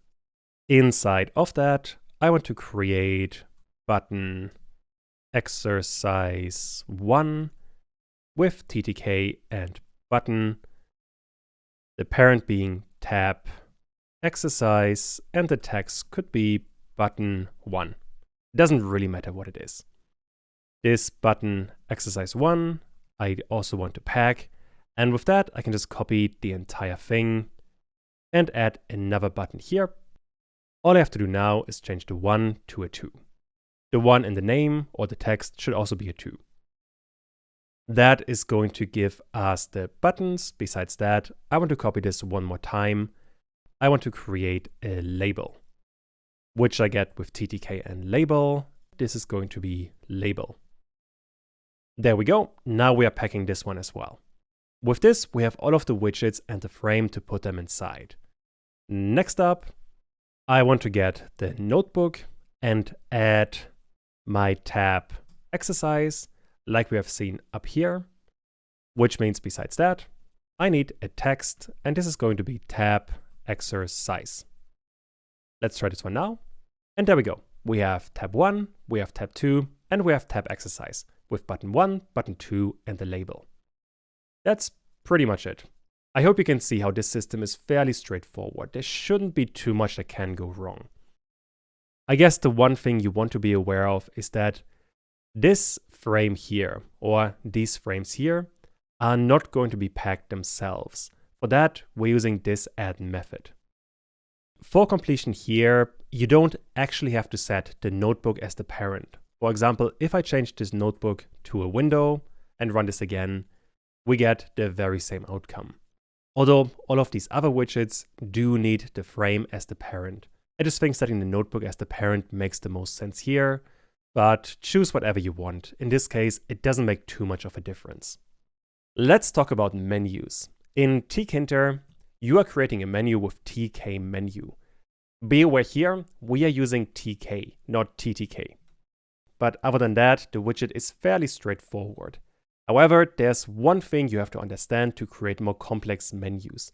And that is that you are always using multiple TK menus and you nest them. Sometimes you can nest quite a few of them at the same time, and this can get a bit confusing and a bit complex.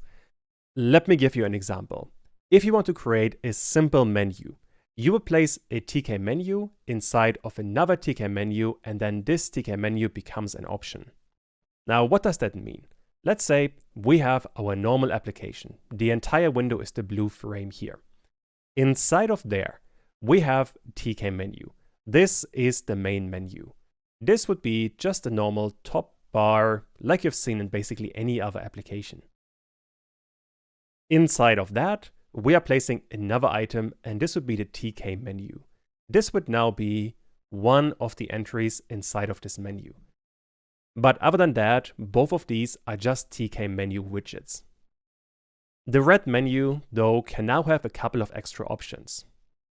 Meaning here we actually have items we can pick from. I hope that makes sense.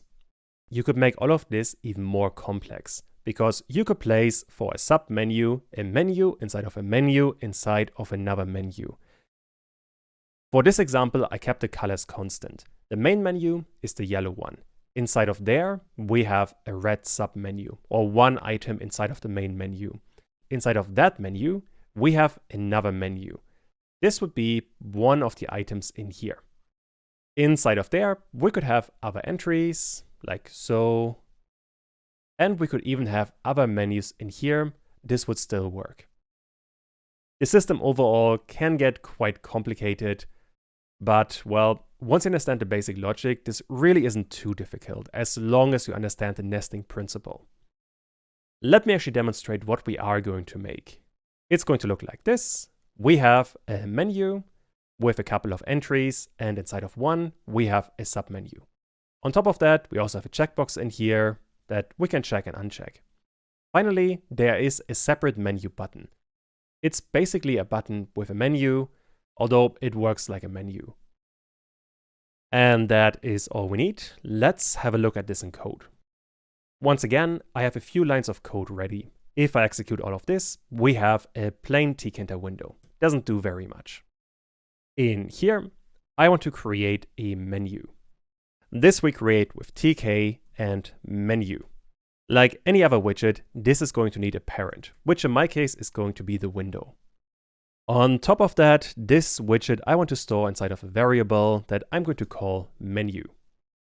While this menu is just another widget, we are not using the pack method on it. Instead, to turn it into the menu of the window, you would use window, configure, and then you would set the menu to the menu. If I run this now, we can't see anything. The reason for that is that this menu by default is invisible. We can only see the children inside of it. Since we don't have any children right now, we can't see anything. But that we can change quite easily. Let's start by creating one sub menu. I want to create TK menu again. Although now the parent is going to be the menu, the one we just created, this one up here. This I want to store as well in a variable. I'm going to call this one the file menu. The name is basically arbitrary. With this, we have an entry, but if I run the code, we still can't see anything. The reason for that is that we need one more line of code. We need to get our menu and then the method add cascade. For this one, we need two arguments. First of all, we need what is called the label. This is the text you are going to see. I'm going to call this one file. Besides that, we need a menu entry. This is the file menu we just created. And now we should be seeing something. There we go. In the top left, we now have file. Although if I click on it, we just see something empty that is doing some weird stuff. There are two reasons why this is happening. The more important one is that this file menu doesn't have any entries right now. To give it some, we have a couple of different options. The one you are going to use the most is the method add command. This one, like add cascade, has a label. Let me call this one new, and then we have a command. This one could be any function. In my case, I'm going to set a lambda function that is going to print new file, like so. And now if I run this again, I can click on file and we have a new entry. If I click on that, we have a new file printout. That's pretty good. Although if I click again on file, you can see we have this separator thing. If I click on that, we are creating another window. That is kind of weird. Although the menu still works, but this isn't the desired behavior. To fix that, when we are creating the file menu, we have to add one more argument, and that is called tear off. By default, this one is true. And that means you can tear away the menu and have it as a separate window. I do not want this behavior, so I'm going to set this to false. Running this again now, inside of file, we only have the menu entry. This is looking like a proper menu. And let's go through the entire thing again, just to make sure all of this makes sense. We have the entire main window up here. That is the entire window. That one should be fairly obvious at this point. Inside of that thing, we have a menu. This is the entire menu bar up here. For that, you need the menu widget itself, and on top of that, you have to run window configure and set the menu as the menu. Inside of that, we have right now one menu or one submenu. That is called file menu. This is the file we have created here. For that, we need another TK menu, and we have to get the original menu and add cascade. Then inside of this file menu, let me clean this up a bit. Inside of this file menu, we can add different entries with, for example, add command. There are a couple more entries, but add command is the one you probably want to use. If you got this far, the worst part about understanding menus is basically over. Because now we could run this add command a second time. Besides new, let's say I also want to have open, which is going to print open file. Let's run all of this again. Inside of the file menu, I now have new and open. Let's still both do a command. Cool, this is working quite well. And I guess besides add command, there are a couple more methods you could use. A really simple one is called add separator. Don't forget to call it. If you run this one, we now have a separator between the menus. This one doesn't really do anything, but it's a nice way to separate the menu entries. To get all of the entries, this website here is pretty good, because if you scroll down, you have a couple of basic options, and below that, you have all of the methods you could use. For example, we have used add command, and we have used add separator. There's also add radio button, add check button. Those are quite obvious, I think. And you can also delete and do quite a few more things, but I want to keep it simple. If you want to go into more depth, check this out in your own time. I want to create another sub menu. This I want to store in a separate variable. Let me call it the help menu. This again, we create with tk menu. Once again, menu is going to be the parent, and tear off, I want to set to false, like the one we have created up here. This submenu I now have to attach to the main menu, which means I want to get my main menu, then I want to add cascade. The label here is going to be help, and then the menu is going to be the help menu. I can run this now, and there we have a second menu item. This one, if I click on it, doesn't do anything because there are no entries, but file still works just as before. For this one, I want to have one item. Let's copy the add command from the file menu, except this one should be for the help menu. In here, for example, the label could be help entry, and this one just prints help. It doesn't really matter what it is. And this we have already seen a couple of times, so if I run this, we now have a second menu besides file menu. This one is pretty straightforward. Let's do something a bit more interesting. For this help menu, I now want to add a check button. This is going to work basically like the normal check button that you have seen in the buttons a couple of sections ago. Although first of all, we need a label. And this label I just called check. Since we're working with a check button, in here we can set an on value that I want to set to on, and we have an off value that I want to set to off. These two values we have to store somewhere. For that, I want to use a Tkinter variable. I'm going to call this one help check string value. The value here is going to be tk and a string var. This variable I now want to set for this check button. So variable is going to be the help check string. That should be all we need. Let me run this. And if I click on help now, we have the check entry. I can click on it. And now we have this entry checked. I can click on it again and it disappears. Cool. Once we have that, we can always get the value from inside of this Tkinter variable. For example, inside of this add command, instead of printing help, I want to get help check string and get the value. Let's try all of this. Inside of help, I still have the check entry. I can click on it and it still works. And now if I click on help entry, we get either on, or if I unselect the check, I get off. So this is working pretty good. With that, we have created some basic menus. And once again, the main difficulty here is the nesting. That we always place one menu inside of another menu, but they are the same widget. Besides that, we can also create a menu button. This is a separate widget that is called ttk and menu button. This, as always, is going to need a master. In my case, this is going to be the window, and we need a text, like any other button. I'm going to call this one the menu button. On top of that, this needs to be stored in a variable. Menu button is a good name here, I think. For this button, we need the normal pack method, because this one functions, well, like a button. Menu button and pack. And now we have a menu button. Although if I click on it, nothing happens right now because we don't have any entries. That being said, once you got this far, you can just add tk menus to it. Let me create one tk menu.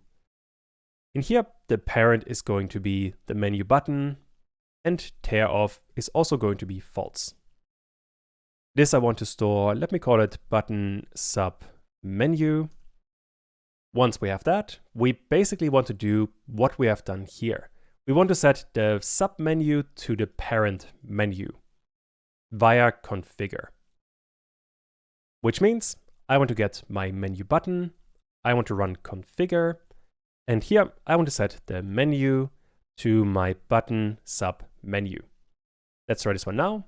And now if I click on the button, we still can't see anything. The reason for that now is that this button sub menu doesn't have any entries. Although that we can change very easily. All we need is the button sub menu. I want to add a command. For this, we need a label with entry 1 or whatever you want to add. And we have a command that is going to be lambda in my case, that is going to print test1.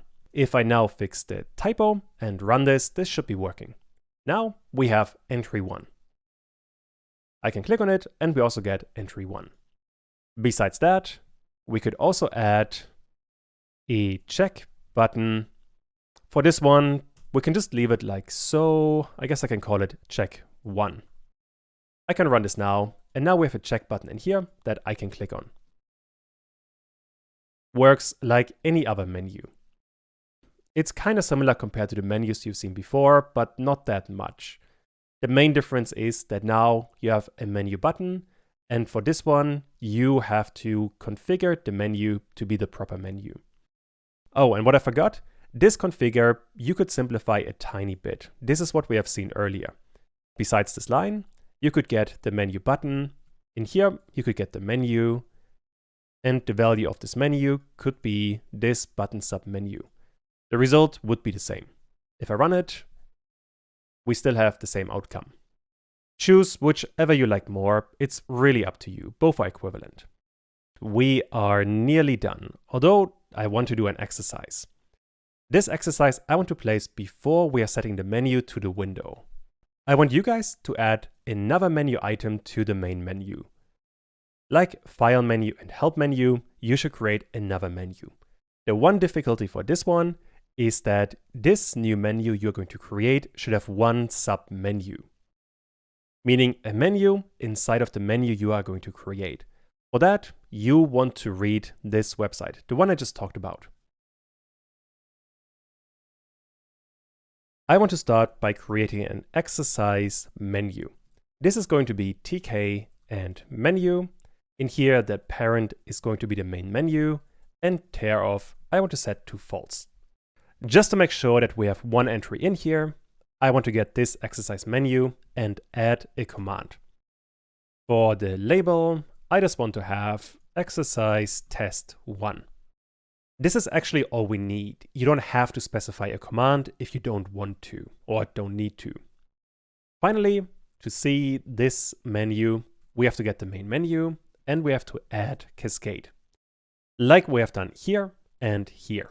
We need a label. This one I called exercise. The menu is going to be the exercise menu. With that, I can run the entire thing. And now we have the exercise menu with exercise test1. And I can see I have a typo. This should be exercise, like so. With this, we have covered the first part of the exercise. The next one is a bit more interesting. I want to add a submenu to this submenu. Meaning we have a submenu. This submenu, I want to store in another variable. I'm going to call it exercise submenu. Although this one, once again, is just going to be another TK menu. With menu being the parent and tear off being false. The way you have to think about it is that this exercise submenu, we want to add to the exercise menu like we have added the exercise menu to the main menu, which we have done with add cascade.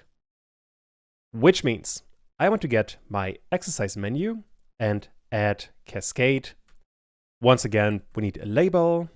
Let's call it more stuff. Besides that, we also need a menu. This is going to be the exercise submenu. Now if I run this, inside of exercise, we have more stuff. And this one doesn't do anything right now because it has no entries. But that we can change very easily. For this exercise submenu, I want to add a command, like I have done for the exercise menu. Which means I can copy the exercise menu add command and change this to exercise submenu. With a new label, some more stuff. Now I can run this, and if I now click on exercise, more stuff, we have a sub menu. This could then be literally anything. Once again, the nesting here is the complicated bit, but all we have really done is we have the main menu all the way on the top. This is where everything else goes in. Inside of this menu, we are adding one exercise menu.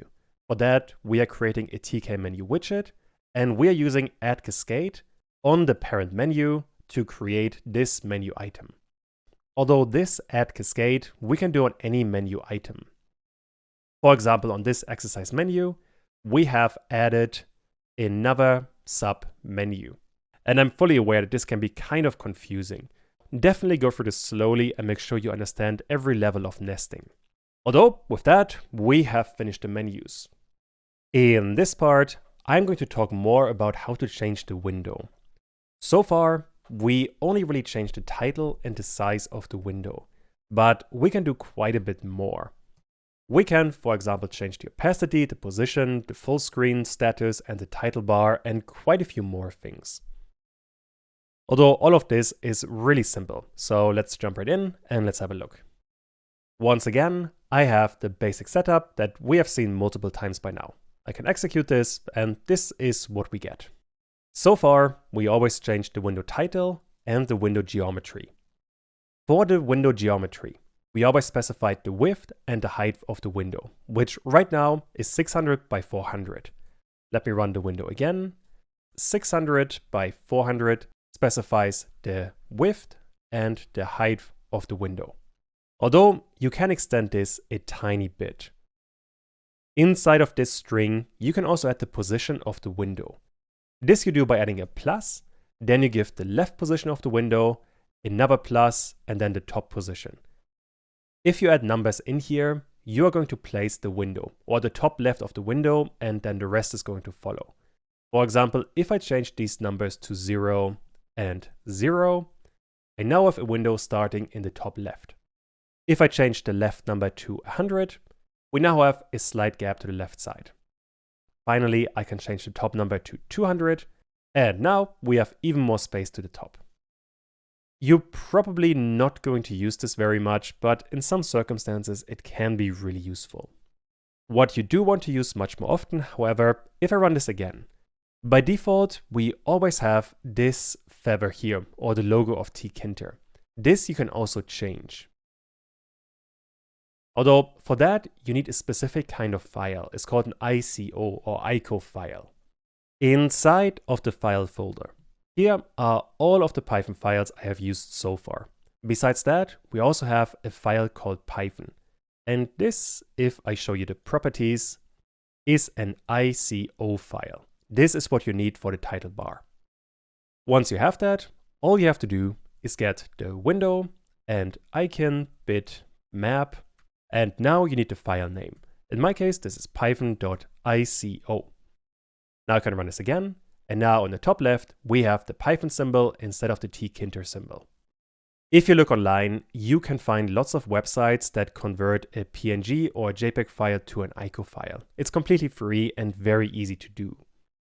And it does make quite a difference in terms of how your app is going to look. So I would definitely recommend designing your own logo, although, well, it can be something quite complex. Besides that, we have a few more, let me call it window attributes.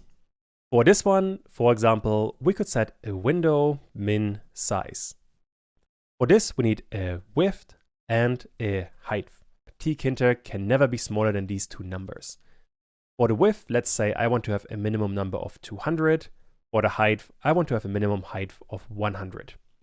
I can now run this thing again, and if I scale the window, this is the smallest I can scale it to. It never goes smaller than that. We also have a maximum size.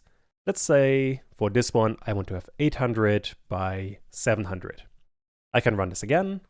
And now I can only scale the window to this size here. Let me move it a bit further to the top, like so. This is the maximum I can scale it to.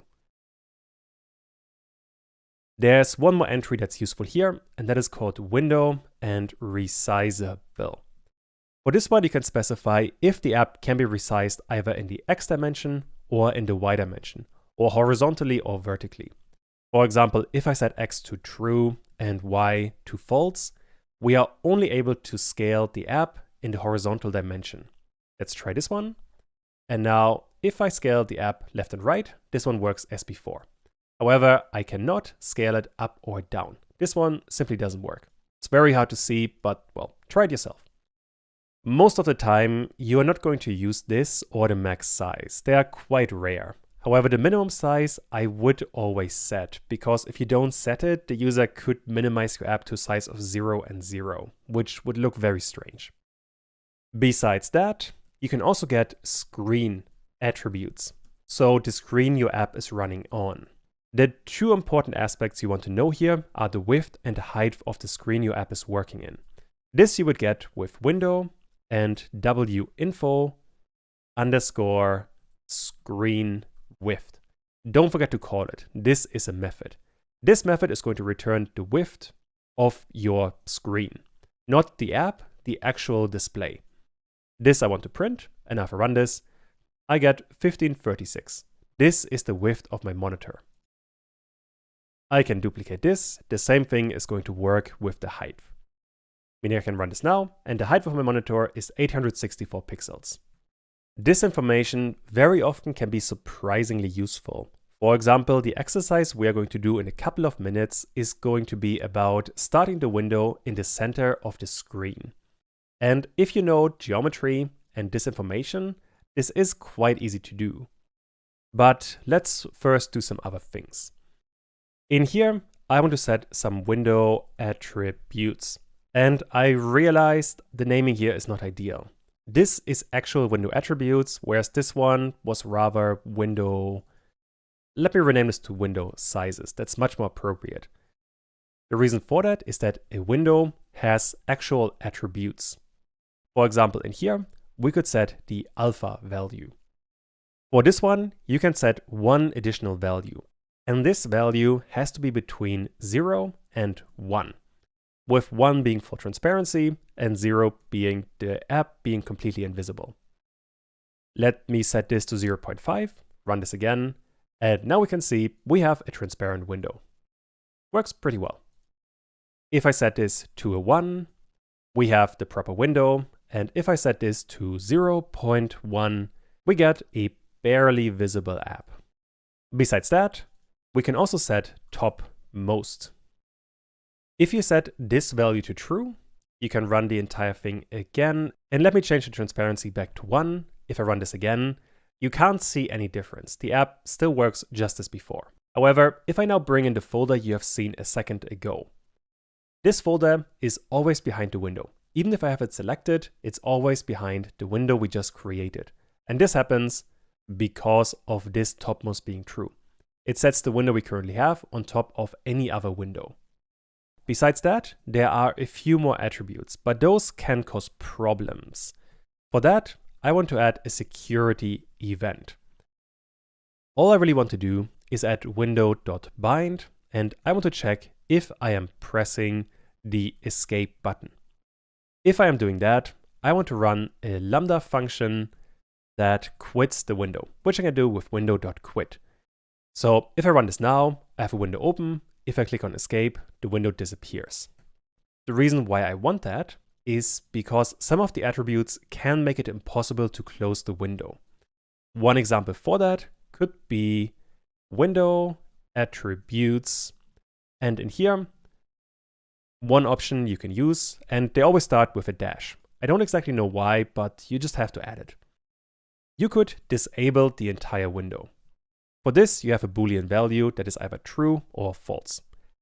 The default here is false, but if you set it to true, the window is going to be disabled. Let me run it. And now, no matter where I click on the window, nothing is going to happen. The only way I can close the window is by pressing on escape because of this line here. But the window itself doesn't do anything. Finally, another thing that you can do is to set the window to full screen. If you have set this one and you start the app, it is going to start in the full screen mode. Although, if I run this right now, we're going to get an error. There we go. The reason being that this part here, we cannot set the full screen because we have a max width and a max height. And this is smaller than my monitor. The problem is this one here. Let me disable it. And on top of that, I also want to disable the disabling of the window. And also I want to disable topmost because we don't need them right now. And I want to focus on the full screen. Now if I run this, note here in the top right, we don't have any menu items or title bar. So we can only close the window if we press on escape. And this we can do because of this line. If we didn't have it, we would have used the task manager to close it, which is kind of annoying. But with that, we have the basic window attributes. There's one more thing that I do want to cover, and that is, let's call it the title bar. Also, I want to comment out the full screen so we can see what's going on, like so. Now, for the naming, what I want to do now is this thing here is, I think, called a title bar. This you can also hide. That you do with window and override redirect. I have no idea why it's called like that, but if you set true in here, you don't see any title bar anymore. Which makes it kind of annoying to close the app, so we have to close it via the event. But this is super useful to create nicer looking apps, because if you don't have the title bar, you have much more options in terms of styling. The problem is, if you have something like this, you also are not able to resize the app, which is, well, a problem. For that, Tkinter has another widget that you can use. It is called TTK and size grip.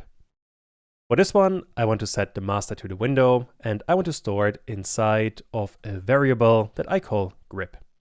This grip we could, for example, pack now, but this is not what you would want to do. But if I do it, we have this kind of app here. And if I use it, I can drag the window again. Although right now I can only move it left or right or scale it in the horizontal axis because of this resizable. If I comment it out, run this again, now I can properly resize the app. And the position here is very awkward for this thing, but we could change that. Although for that, we need a different kind of layout method. We're going to cover those in much more detail in the next major section, but what you would use for this one is called place. In here, you can specify a relative x position, which is going to be 1.0, and a relative y position, which is also going to be 1.0. Finally, you want to set an anchor, and this is going to be southeast, or SE in short. If I run this now, we have the size bar in the bottom right, and this is much better. Now we can resize this window. The way, let me place it like this.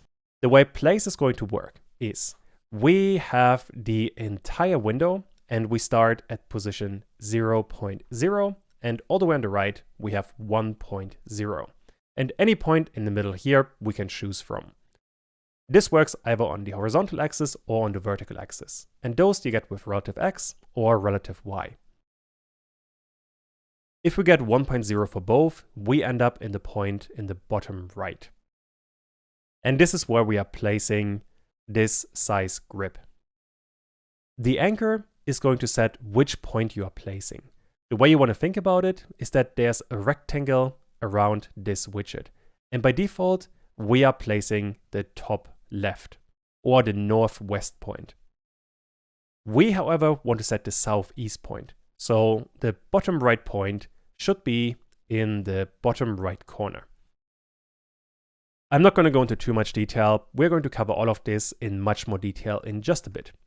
But this is all you need to create a window without a title bar, which can be super powerful. With this, we have all the methods for a basic window, and this gives you a ton of control over how you want to style your app. Or it is going to give you much more control later on in terms of what you want to do. All right, with that, I want to do an exercise, and the exercise I am going to place right here, below the window creation. Because what I want you guys to do is to start the window in the middle of the screen. So pause the video now and see if you can figure this one out. First of all, I want to declare some variables. I want to get my window width, and this could be any number. I'm going to go with 1400. This, by the way, is going to override this 600 here. As a matter of fact, I want to comment out this geometry here entirely. Besides that, I want to have a window height. This I want to set to, let's go with 600. Besides that, I need to know my display width and my display height. Both of those I am getting from this down here, so I can just copy them. I want to get my window info screen width and the window info screen height. That is all the information we are going to need. Once we have that, we can declare a variable for the left point and for the top point of our window. And the way you want to think about it, this one here is going to be the entire window we are working with. This one has this display width and this display height. Inside of this display, we want to add our app right in the middle. The problem is, when we are placing this window, we are placing this top left point. And for this top left point, we have to figure out the left and the top position. For that, first of all, I want to get the center of my display, roughly this point here. This I get by dividing the window width by 2 and the window height by 2. That way, I get exactly to this point. Once I have that point, I can simply subtract half my window width and half my window height, and then I get to this top left point. Let's start with the left side. I want to get my display width and divide it by 2. From that, I want to subtract my window width and also divide this by 2. That is all we need. The same thing for the top, except for this one, I want to get my display height divided by 2 and subtract my window height, also divided by 2. Once we have all of that, I can actually set window and the geometry. For this one, I now want to create an f string. In here, we need the width, x, the height. The width is going to be the window width, and the height is going to be the window height. After that, we have to add a plus, and now we need the left point and another plus with the top point. Those are the 2 points we have just created here and here. Which means now, if I run all of this, we are getting an error. The error you can see down here. We have a bad geometry specifier, but the numbers look kind of okay. The problem here is that Tkinter is expecting integers, but we got floating point numbers. Python always creates a floating point number whenever you divide 2 numbers. This we can fix quite easily. All we need is to wrap all of this inside of an integer function, and then we're going to convert the float into an integer. So now if I run this, there we go. We have our app right in the middle of the window. And with that, we have covered all of the really basic parts you need to know about Tkinter widgets and the window. So for the next major part, we can work on the layout.